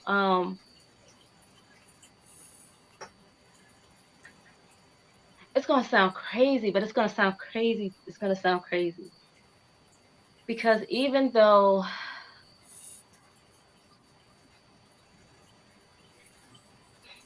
how do I say it? Death, it can be beautiful in a sense, right? Because now you are transitioning to who you really are. Yep. Right? Yeah. Now you can be out there and be of service to your family or whatever, and have more of an impact outside of your shell than you could inside. Does that make sense? Yeah. A lot of sense. And Yeah. it took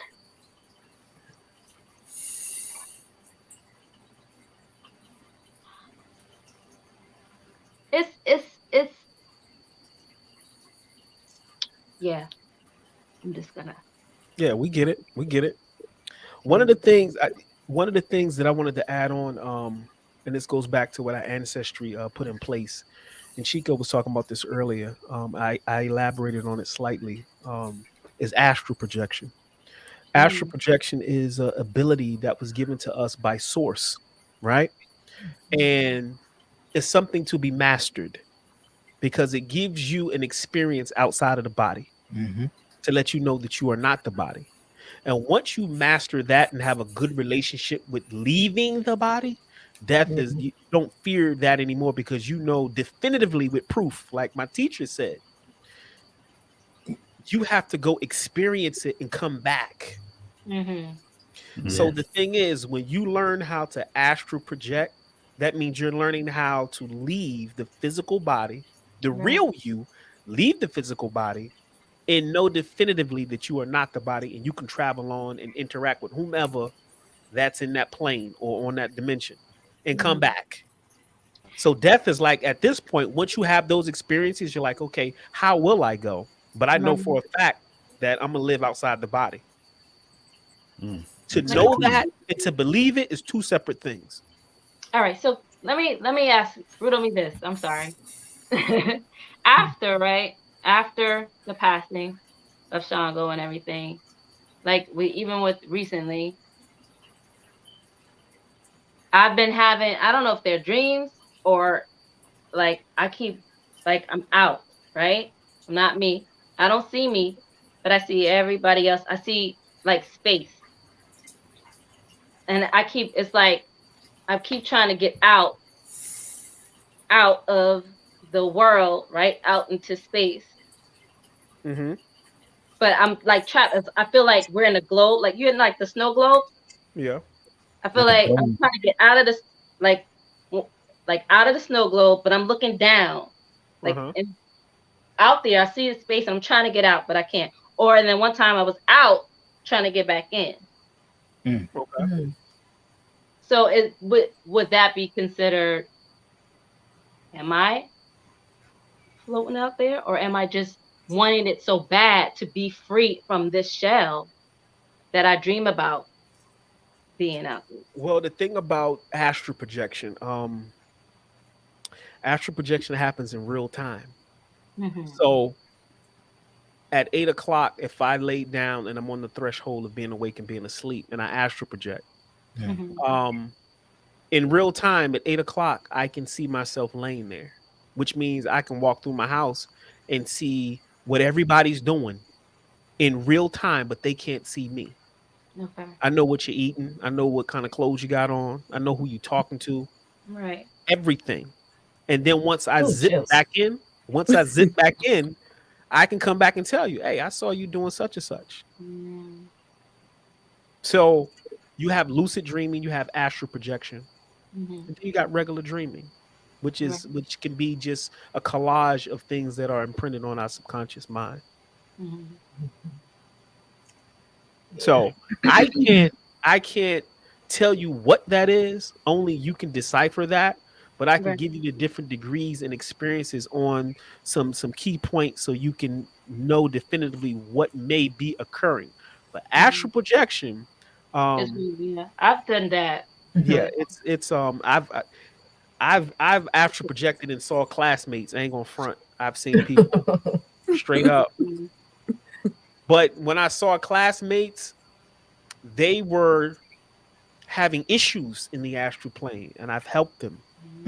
I got stories, man. Yeah, I got stories. But as far as death is concerned, when my family members transition, there's things that I do um, uh, to allow them or petition to them to come see me. Mhm. I've always done that. Mhm. I'm gonna give y'all a story. My mom's brother transitioned. This was like years ago, and I was, on my work, and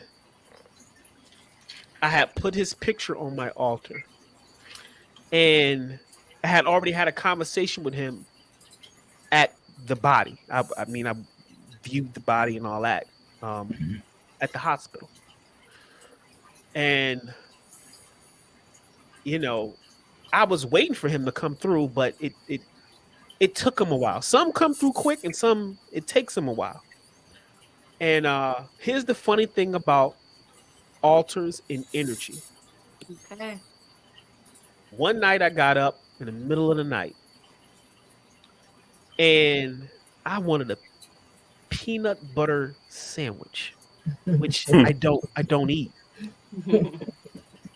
I made a half a peanut butter sandwich, bit it, and went back to my room, stopped by the altar, and I put the other piece on the altar. Guess who came through that night? My uncle. And he just so happens to like peanut butter sandwiches. Loved peanut butter. He was a bodybuilder. There it is. He loved peanut butter, the protein and this and la la la. He always gave me a speech about peanut butter. I put that sandwich on that altar and zip, zip, zoom. He was there. And this goes back to the energy. It's not the sandwich, it's the energy signature with the sandwich that feeds them. That's the segue. Came through, told me he was good. He dropped some knowledge on me. We build, and he was out. And that's all that I need, because I tell them to come through, let me know you good, and then you go on and, and he was like me, enlightened personality, and he came through here and there. And the last time he came through, I saw him, and he shook my hand. He said, "You're doing a good job," and that was it. And he was out. But that's just one of my stories about how that works. I'm just saying. Right. I'm just saying. They will come through. You ask them, come through. Let me know you okay, you good. Yeah. It come through. It's a good cartoon to watch. It's a Mexican cartoon. Is it Disney? I don't know. You can't But see, you can't see It's the little boy who he went to the spirit realm, and he's there, um, and his ancestors I, were with him. Huh? What is it called? I'm trying to think of it. And it was very important for the people in the physical world to have altars, put their pictures up, Yes. burn candles, Mhm. feed them. Because if you didn't do that, they were, you couldn't forget about them. They something happened to them in the spirit realm where they couldn't go on to the higher planes if you didn't do the work. But I forget what it's called. But it's a really dope cartoon. It's a movie. Mm. But anyway, yeah, I thought that was interesting.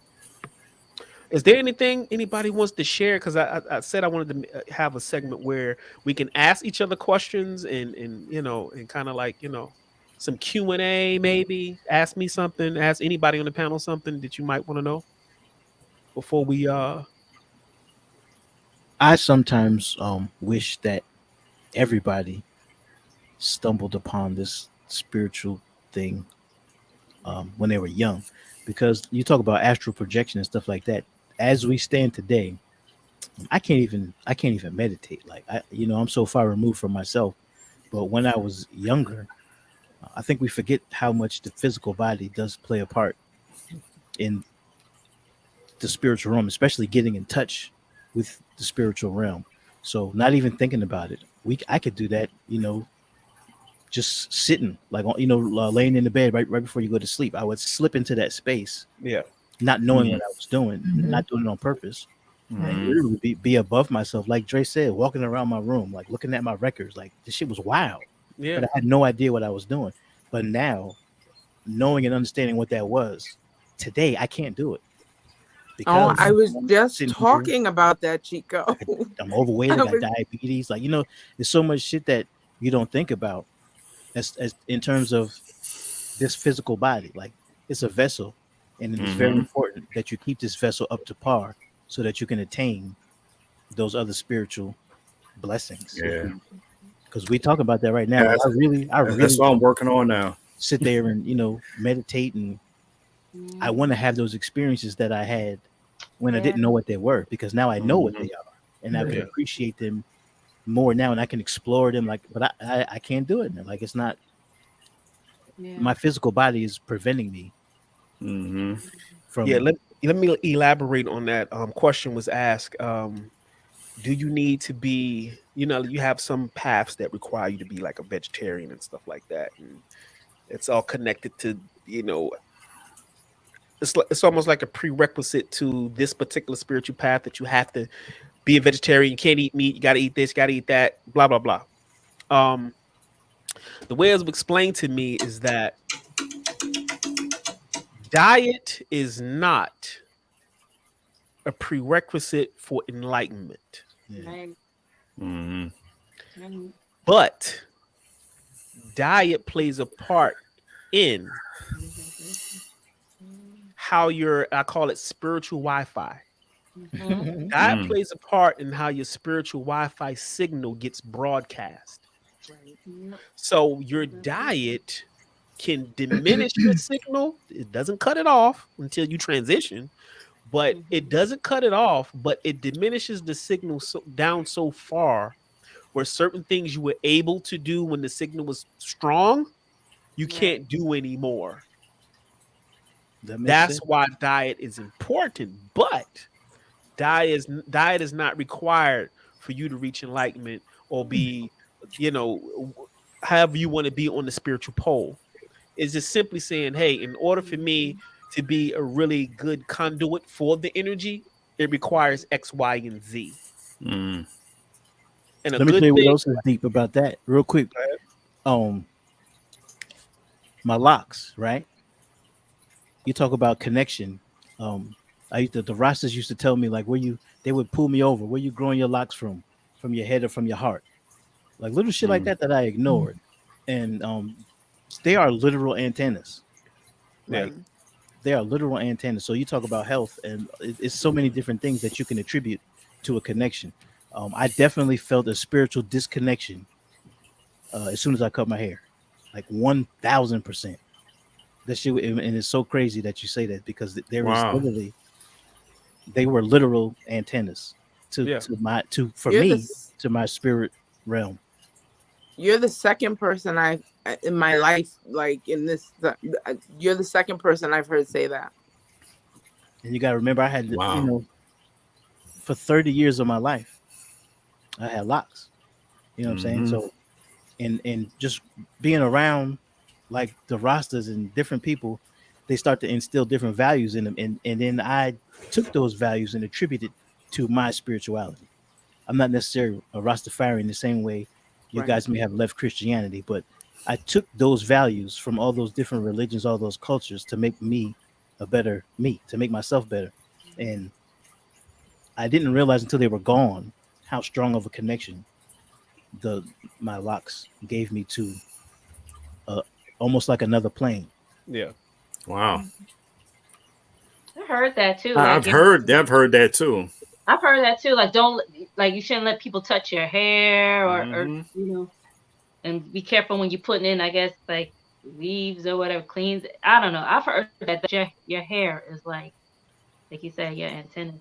It's an extension of self. But that's yes, Mhm. it's an extension. That doesn't mean it's gone because Right, it's still in right. me. It was just an Right. extension. But I Yeah. definitely felt a slight shift. Mm. You know, going back to what Dre said about the food, I kind of look at it as like the lighter you are, like if you're eating stuff that kind of like bogs you down and makes you a little heavy, then you can't really, that signal is not really gonna be. So I kind of equate it to just eat, you eat light. You eat light, eat like, I mean, I Live don't eat food. meat and stuff. Yeah, you eat live foods. I don't eat like chicken, beef, pork, all that stuff. So, but when you said about the diet and the antenna and stuff and the connection, yeah, you just eat light. Because I know, like, sometimes if I even fast, forget it. Like, Yeah, I haven't fasting is fasted in a definitely while, but yeah, it's yeah. like, it's crazy. That's a tool for astral projection also. Fasting. Um, when you fast, everything gets turned on to a higher frequency. And that's another thing. That's why most of the enlightened personalities in a lot of scripture would fast and go out into the wilderness for X amount of days, and then they would come back with the word or the message. But it was just simply they were going into a meditative state where they can be more in tune with source and get whatever information they had to pull and bring down into physicality. And we all have that capability. We all can do that. So fasting is a tool. Cleansing is definitely important. Um, you know, I tell people to always ground yourself. We grew up on Jersey Shore, so going to the beach, taking your shoes off, putting your feet in the sand, as well as getting in the water at times, because that salt, it cleanses your aura. You need that. Yeah. Especially if you don't do spiritual baths and stuff like that. But if you do spiritual baths, of course, you need to add the sea salt and all of that stuff. It'll go ahead and break up all of that stuff that's kind of trapped in your auric field. Anybody got any questions for me or anybody else?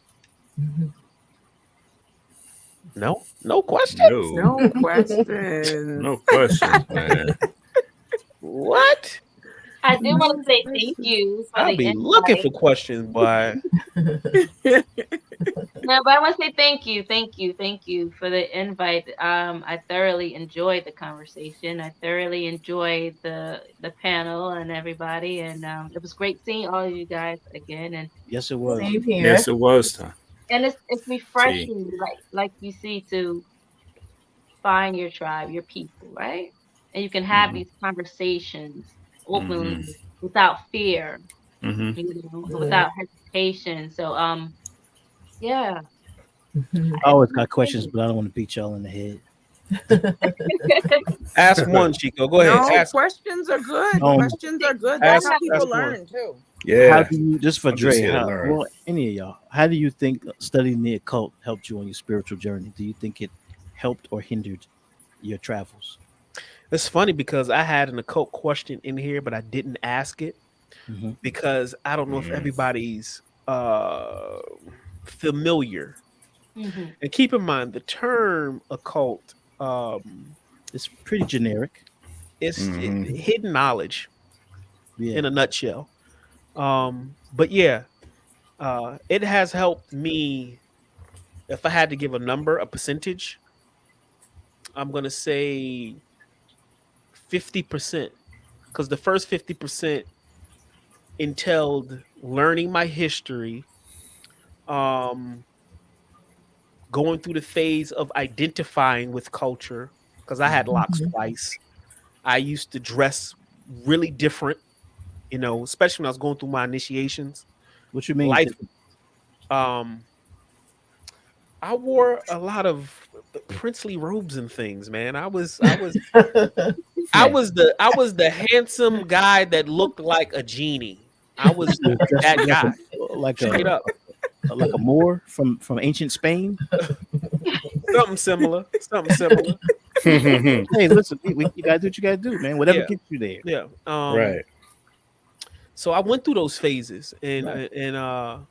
I went through my comedic phase where I learned about uh, the Moors and ancient Egypt, and I went through the Freemasonry thing and the whole shebang. And once I got to a point where I was tired of feeding my ego, because information can get to a point where it feeds your ego. And once your ego gets to a certain point, you love to debate. Yep. You want to get in somebody's Yeah. ass when they out here talking something that ain't true. Yeah. Went through that whole phase, and I got Yep. tired of that shit. It's Yeah. like, Yep. Yeah. and now I don't even the reason why I like questions, because I don't like to answer a lot of questions that you ever hear the term "never cast pearls onto swine." Right. Yeah. You know what that means? I don't never cast pearls onto swine. Nah, you got me. There's just certain things that you don't want to give that are jewels Because to everything's not for everybody. Exactly. there's under-evolved people that Yeah. will the information is so sacred that it's not supposed to be given to a person who's worthy of it. Put it that way. Exactly. Yeah.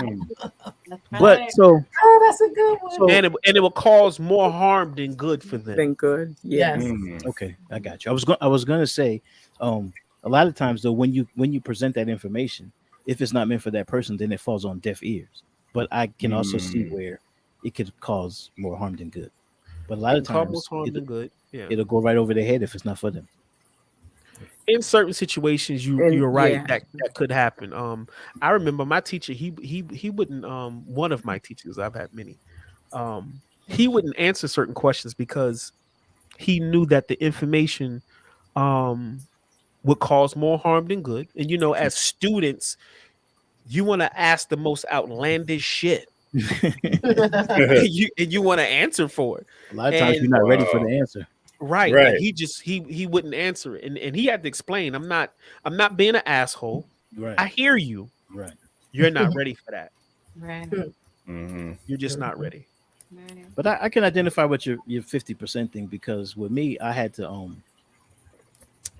I spent so much time reading on my own, collecting information, whether it be Freemason, everything, just everything. I studied the Kabbalah for a period of time. I studied everything. And then some things that you get into, the 50% thing worked for me because I pretty much erased. I went into certain things with no prerequisites, with no bias. Like I pretty much forgot everything I learned, and I wanted to learn from the experience. Like Freemasonry being one of them. Everything I read, I just erased. Forget whatever you thought you knew. But it was cool. It helped me. It was more like a confirmation, knowing that all the things I read, all the dots I connected on my own, I was right. I was right. So I think the studying the occults and a lot of the sciences, a lot of the ancient sciences, it definitely, the occult sciences made it easier for me to know who I am, because a lot of times the truth is buried in a lot of that ritual and tradition and that sublime culture. You start to see that you are the root. You being an African, you are the root of all these things. All these things come from you. Yeah. So Yeah. I was just curious because it helped me. Like it helped me to go through and study some of these occult sciences. Well, the occult is okay. Let me rewind. The information that I got from point A and 50% of the way was the information. The other 50% was the occult. The occult taught me how to take those formulas Mm-hmm. and put them in operation. That's what it did for me. Yeah. I got this information. Okay. How do I unlock X, Y, and Z? Mhm. How do I put into action? How do you apply it? Exactly. And that's what the occult did. It took me from reading and learning into practical work, ritual work, manifestation work. Mhm. That's what the occult did for me. And currently, he's like a dad now. That I let's just say we're real close, and I see him often. I'm not gonna get into his personal life, but if you're familiar with Bobby Hemmett, I don't know if I've seen him on YouTube. Yeah, Bobby Hemmett, yeah. He's a cultist. That is one of my close teachers at this current time, has been for the past 7 years. I just saw him like 3 days ago. But yeah. The other side to that, though, is I also learned that a lot of those are just fraternities. So a lot of it I didn't get nothing from, right? Because I was going into those things for the esoteric meaning and purpose. And a lot of times it's just, some of them old dudes go in there on a Tuesday night to get away from their wives. Like, you know what I'm saying? So there's another side to that. Right. There's a worthless, to me. Funny you say that, because that's what turned me off about the lodge. Yeah, 100%. I was in it because I wanted to know. Mm-hmm. I wanted the real deal, and I was fortunate to go in based on complete Egyptian science. So I didn't get into all that European shit. But that's sweet. Yeah. So, but you got brothers who fed their ego, and you got brothers who were really into the mystery and the philosophy. And that's the train that I was on. I didn't care about rank, and I didn't care about this. We look good. I ain't gonna front. We look good. That information. Yeah. But I was that guy. And I had knowledge, but I needed more, because I knew our ancestry laid down more. Mm-hmm. And this is what one of my spiritual teachers used to always explain, because I was so dissatisfied with my lodge. He was like, look, there's going to be brothers like you who need to create your own and put back in the pieces. Right. Because this thing was created back in Africa, and we was about our business for real. It wasn't it wasn't a social thing. Yeah. Yeah. We were dealing with the greater mysteries of the universe. Right. And as we traveled along up until now, a lot of that has been lost. But it's up to, people now to reintroduce those things back in, because we're in an age now, in the age of Aquarius, where your practical work is your weaponry going forward. That's just where we at with it. Yeah. All that other stuff we've been doing, it had its time and it's done. It's a wrap. Excuse It's me. a wrap. So your work entails your family, your kids, everybody. Your work gets down to, like, when you leave the crib, you got to have some level of work done when you leave. Yeah. That's just where we at with it. Sure do. That's why a lot of that stuff, a lot of at least with Freemasonry, sometimes it's almost like I wish every man could receive some of those jewels, right? Because on a general, if you look at it from a general perspective, a lot of that is just telling you how to live, it's things that you already know. But some jewels that, like, if you didn't grow up with a dad, like some of that stuff is very important. Yeah, for, it gave you for boys structure. and for men, just to Yeah. give them structure, almost like a spiritual boot camp. Yeah, Like, if you break it down, if you look past all of the bullshit that's involved, but if you break it down at its core, sometimes I wish, like, damn, everybody needs it. We all need this. yeah. We all need this. Now that is one of the beauties of what it has evolved to, because it made you a solid stand-up guy, That's man. right. That's right. That's but back in ancient times, you talking about you had 3 levels to a temple, and you might be in one section of the temple for like 20-30 years. Move to the next. Exactly. Doing mundane shit, but learning the philosophy. Nothing Wax on, practical. wax off. Yeah, exactly. Until you got to, that level, and you went before God. And I think that's what kind of turned me off to it, because I approached it like that. I approached it as if I was going to go through that kind of shit. Like, we're going to go in the trenches. You sound like me. You know what I'm saying? And I'm like, what? This is what the fuck? Yeah, you sound like me. We got the same story. Yeah. But it was I think everybody, when I first became an Eastern Star, okay. it was Oh. I hail from Lady Marion number 209. Okay. Yeah. But I think even my journey going through it was rough. That walk was rough, Yeah. Especially when you put in the work, like, and you see other people half-assing. I put in work. I spent hours and hours and hours. Wanting to learn, wanting to go to your different houses, and you have that one person and be like, "Nah, I'm gonna keep you down." Yep. A lot of drama, between the sisters, and you get there, it's like, hold up, this is not what I signed up for. This this wasn't what I got vouched for, because I ain't, but, exactly. Because it's feeding the aspect of the ego. Right. And that creates a different dynamic. And I wasn't there for that. I didn't care for that. I'm like Cheek. I'm like, yo, where the mystical shit at? That's it. That's what I'm here for.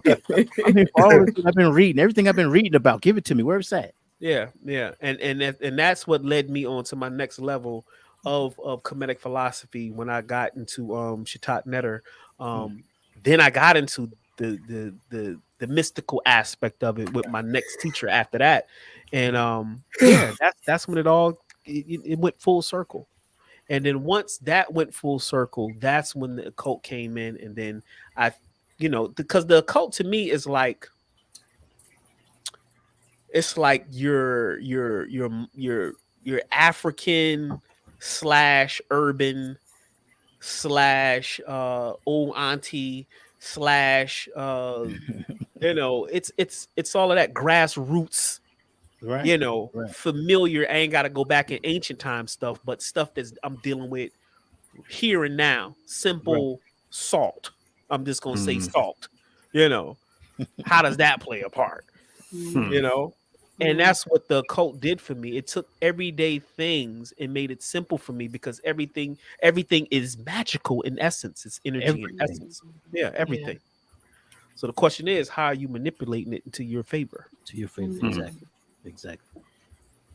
That real quick, the way I went was I guess what you would call white, right?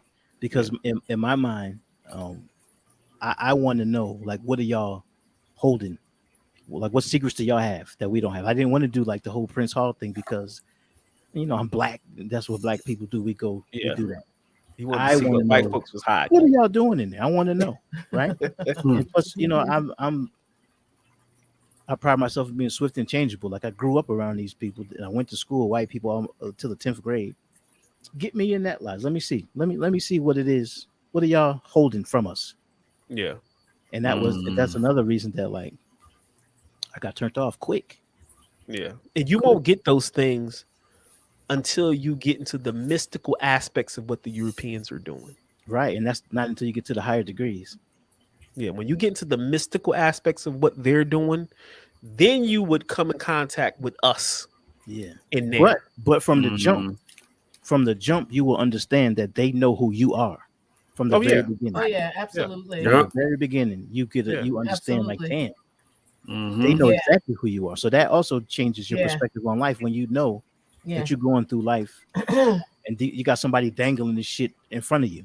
They're dangling you, dangling your history, dangling your being. Absolutely. They know Yeah. who you are, right? Yes. And they're Mhm. banking on the fact that you'll never know. Right. Well, they had their time, and universe has made a call. So we're in a position now where all you got to do is, if you've had children, they are coming into this world to have this energy bestowed upon them, right? Mhm. On a whole different level. Mhm. We are light bearers, so we're lighting the way for them because we're in Mhm. the age of Aquarius. So it's a glorious time to be in a body right now Right. because we're going to witness, if we keep living, we're going to witness the ushering in of the age of what they call Christ consciousness. And when I say Christ, I'm talking about Savior, because Christ is a title, it means Savior. Right. Mhm. My personal Christ simply means Savior. So when you're talking about Christ consciousness, we're talking about a consciousness that's coming back to the planet to save who? You. You got to save yourself. Mhm. And that's coming back to the planet. So now we're taking responsibility for X, Y, and Z.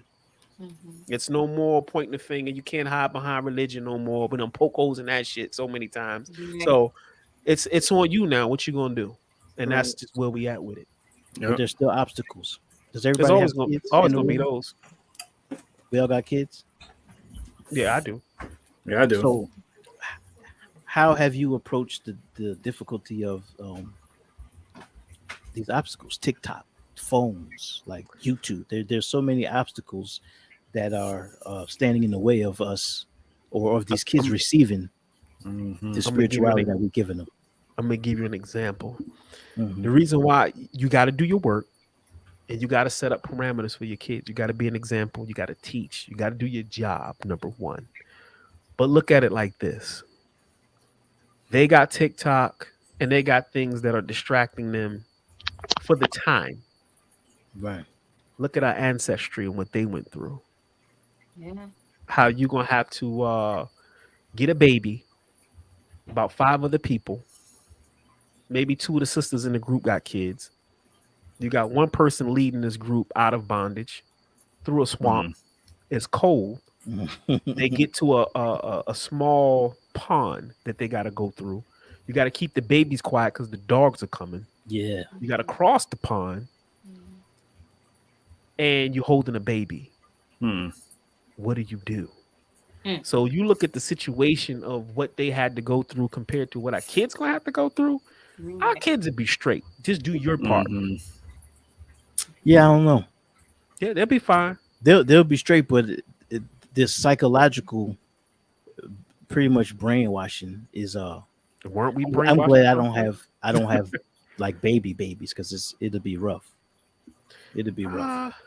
I think about it for my grandson. Like y'all know I love this kid to death. He's like Yeah. my kid. But yeah, I think about that for him sometimes, like, because I kind of understand what you're saying, Chico. Like, I get both. I understand what Dre's saying what too. Dre's saying, Yeah. and Mhm. Chico, because like even having a conversation like with my children or my niece or something, sometimes I might be talking and they're looking down and they're doing stuff on their phones, and so I Mhm. just cut the conversation and see how long it takes them to notice that I've stopped talking, That you like, start- so they're like engulfed in like social media and like the phones and all of that. So it's kind of hard not to think about like, wow, like where's this going, Mhm. and I will tell they you be how okay, I They'll how be I kind fine. of worked against myself was thinking that, putting your kids, the same thing my mom did to me, putting your kids in a good school, right? Sometimes is a hindrance, especially now with these kids. They're very unaware, right? So my daughter is in high school.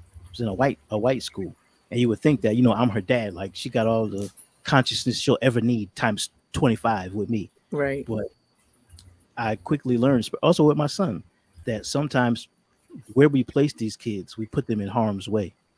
So thinking that putting them in, what you would deem a good school and give them a great education, also can hurt. You gotta reinforce small things like love. Like love is a powerful tool, right? You got to tell them all the time who they are, what they could be, because they're not going to get that.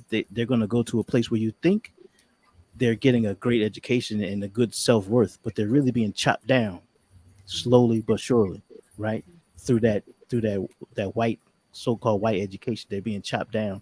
The self-esteem is in the basement. So I found it important for me, especially with a girl, especially with my daughter, especially with the daughters. You gotta love on them strong. Excuse me, but that I learned that the hard way.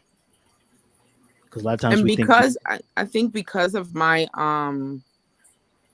my private school experience, I started with my son when he was younger. Like we did put him in private school, but then because of my experience, like I guess when you're younger, because it's a little different for me. Like by the time my oldest is 30, you know what I'm saying? Like, so I was way younger, way less mature, like, you know, so there's a lot of things that as I'm teaching them, I'm just learning myself, you know what I'm saying? So yeah, it was like a little different, but as far as like the private school, I think because of my experience with private school, and being so sheltered, so to speak, like in a sense with certain things, and just like trying to figure things out on my own and being like a wild animal or whatever. I let my kids, like, pretty much, if they wanted to, like, at 10 years old, if they wanted to dye their hair blue, that would be the time I'd let them do that, and just kind of experience and just, you know, be who they are, because I didn't want for them to get to a certain age and it's like, okay, I wasn't allowed to do this, so I'm gonna do this now, like when I, you know what I mean? So I just like allowed them to try, like, be expressive to the degree that I knew how, you know what I mean? Tie that conversation back in, when you do that, when you allow them to do that, when you allow them to be free and dye their hair, I just did that with my daughter, she dyed her hair pink. But when you are open to being open, I think that because you are who you are as a parent, they'll attach on to spirituality that much quicker if you show them that openness, right? They're open to being a vessel to accepting the good that you're exuding or that you're letting out. Exactly. When you parent that way, that open type of parenting, I think your kids will be more receptive to spirituality. And I believe that too, because like, you know, with anything, if somebody told me like I couldn't, you know, go up the block because I couldn't, like I'm gonna want to go up the block because you know what I mean? Because I'm told that I can't do it, like, you know, out of curiosity. Like, okay, what's up the block? I need to see what's going on. Like, why can't I go? What was this? Karen? Yeah, Karen. Let me see what she said. Karen said, I was afraid of death. Based on what I was taught, I am no longer afraid to transition. If anything, I'm more curious. And that's pretty much what y'all was saying. Yeah. Yep. That's me all the way. I like when I, to touch on death again, like, I just don't want to suffer, like where I'm like in agony for, like, you know, I just don't want to suffer. But I mean, other than that, like I could, it is what it is.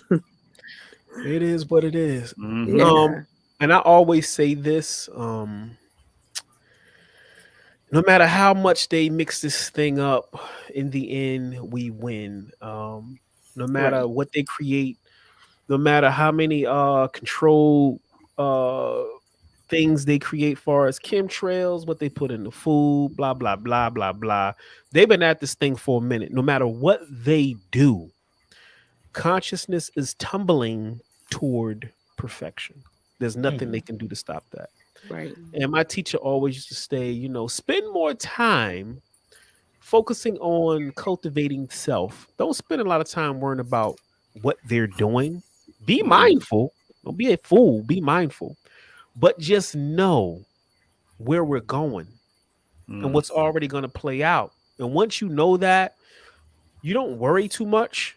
But like I said, you still got to do the work and you still got to be mindful of what's going on and be abreast of what's going on, because you don't want to be no fool.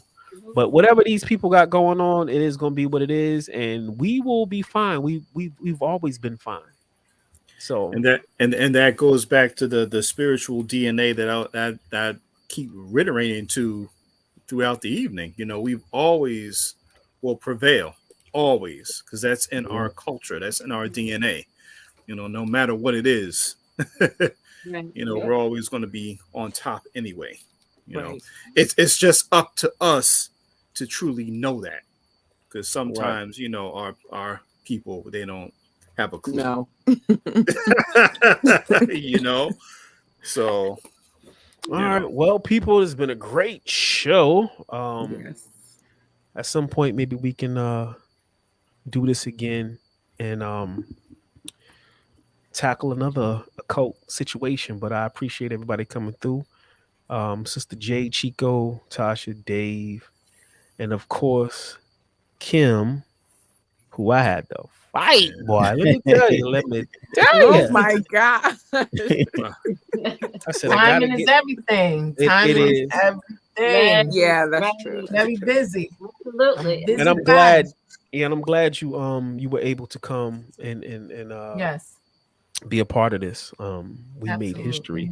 This is the digital footprint. Wow. So our discussion today will be digitized, and forever it will be known that what we have said and what we have experienced, people will be able to tap into our physical library and go back and watch this. So don't be surprised if you get tapped again to come back on another show, different topic, and we'll go from there. But I appreciate everybody. When I close this out, do not click or hang up or anything. All right. But all right. yeah, let's go ahead and close it out and do what we do.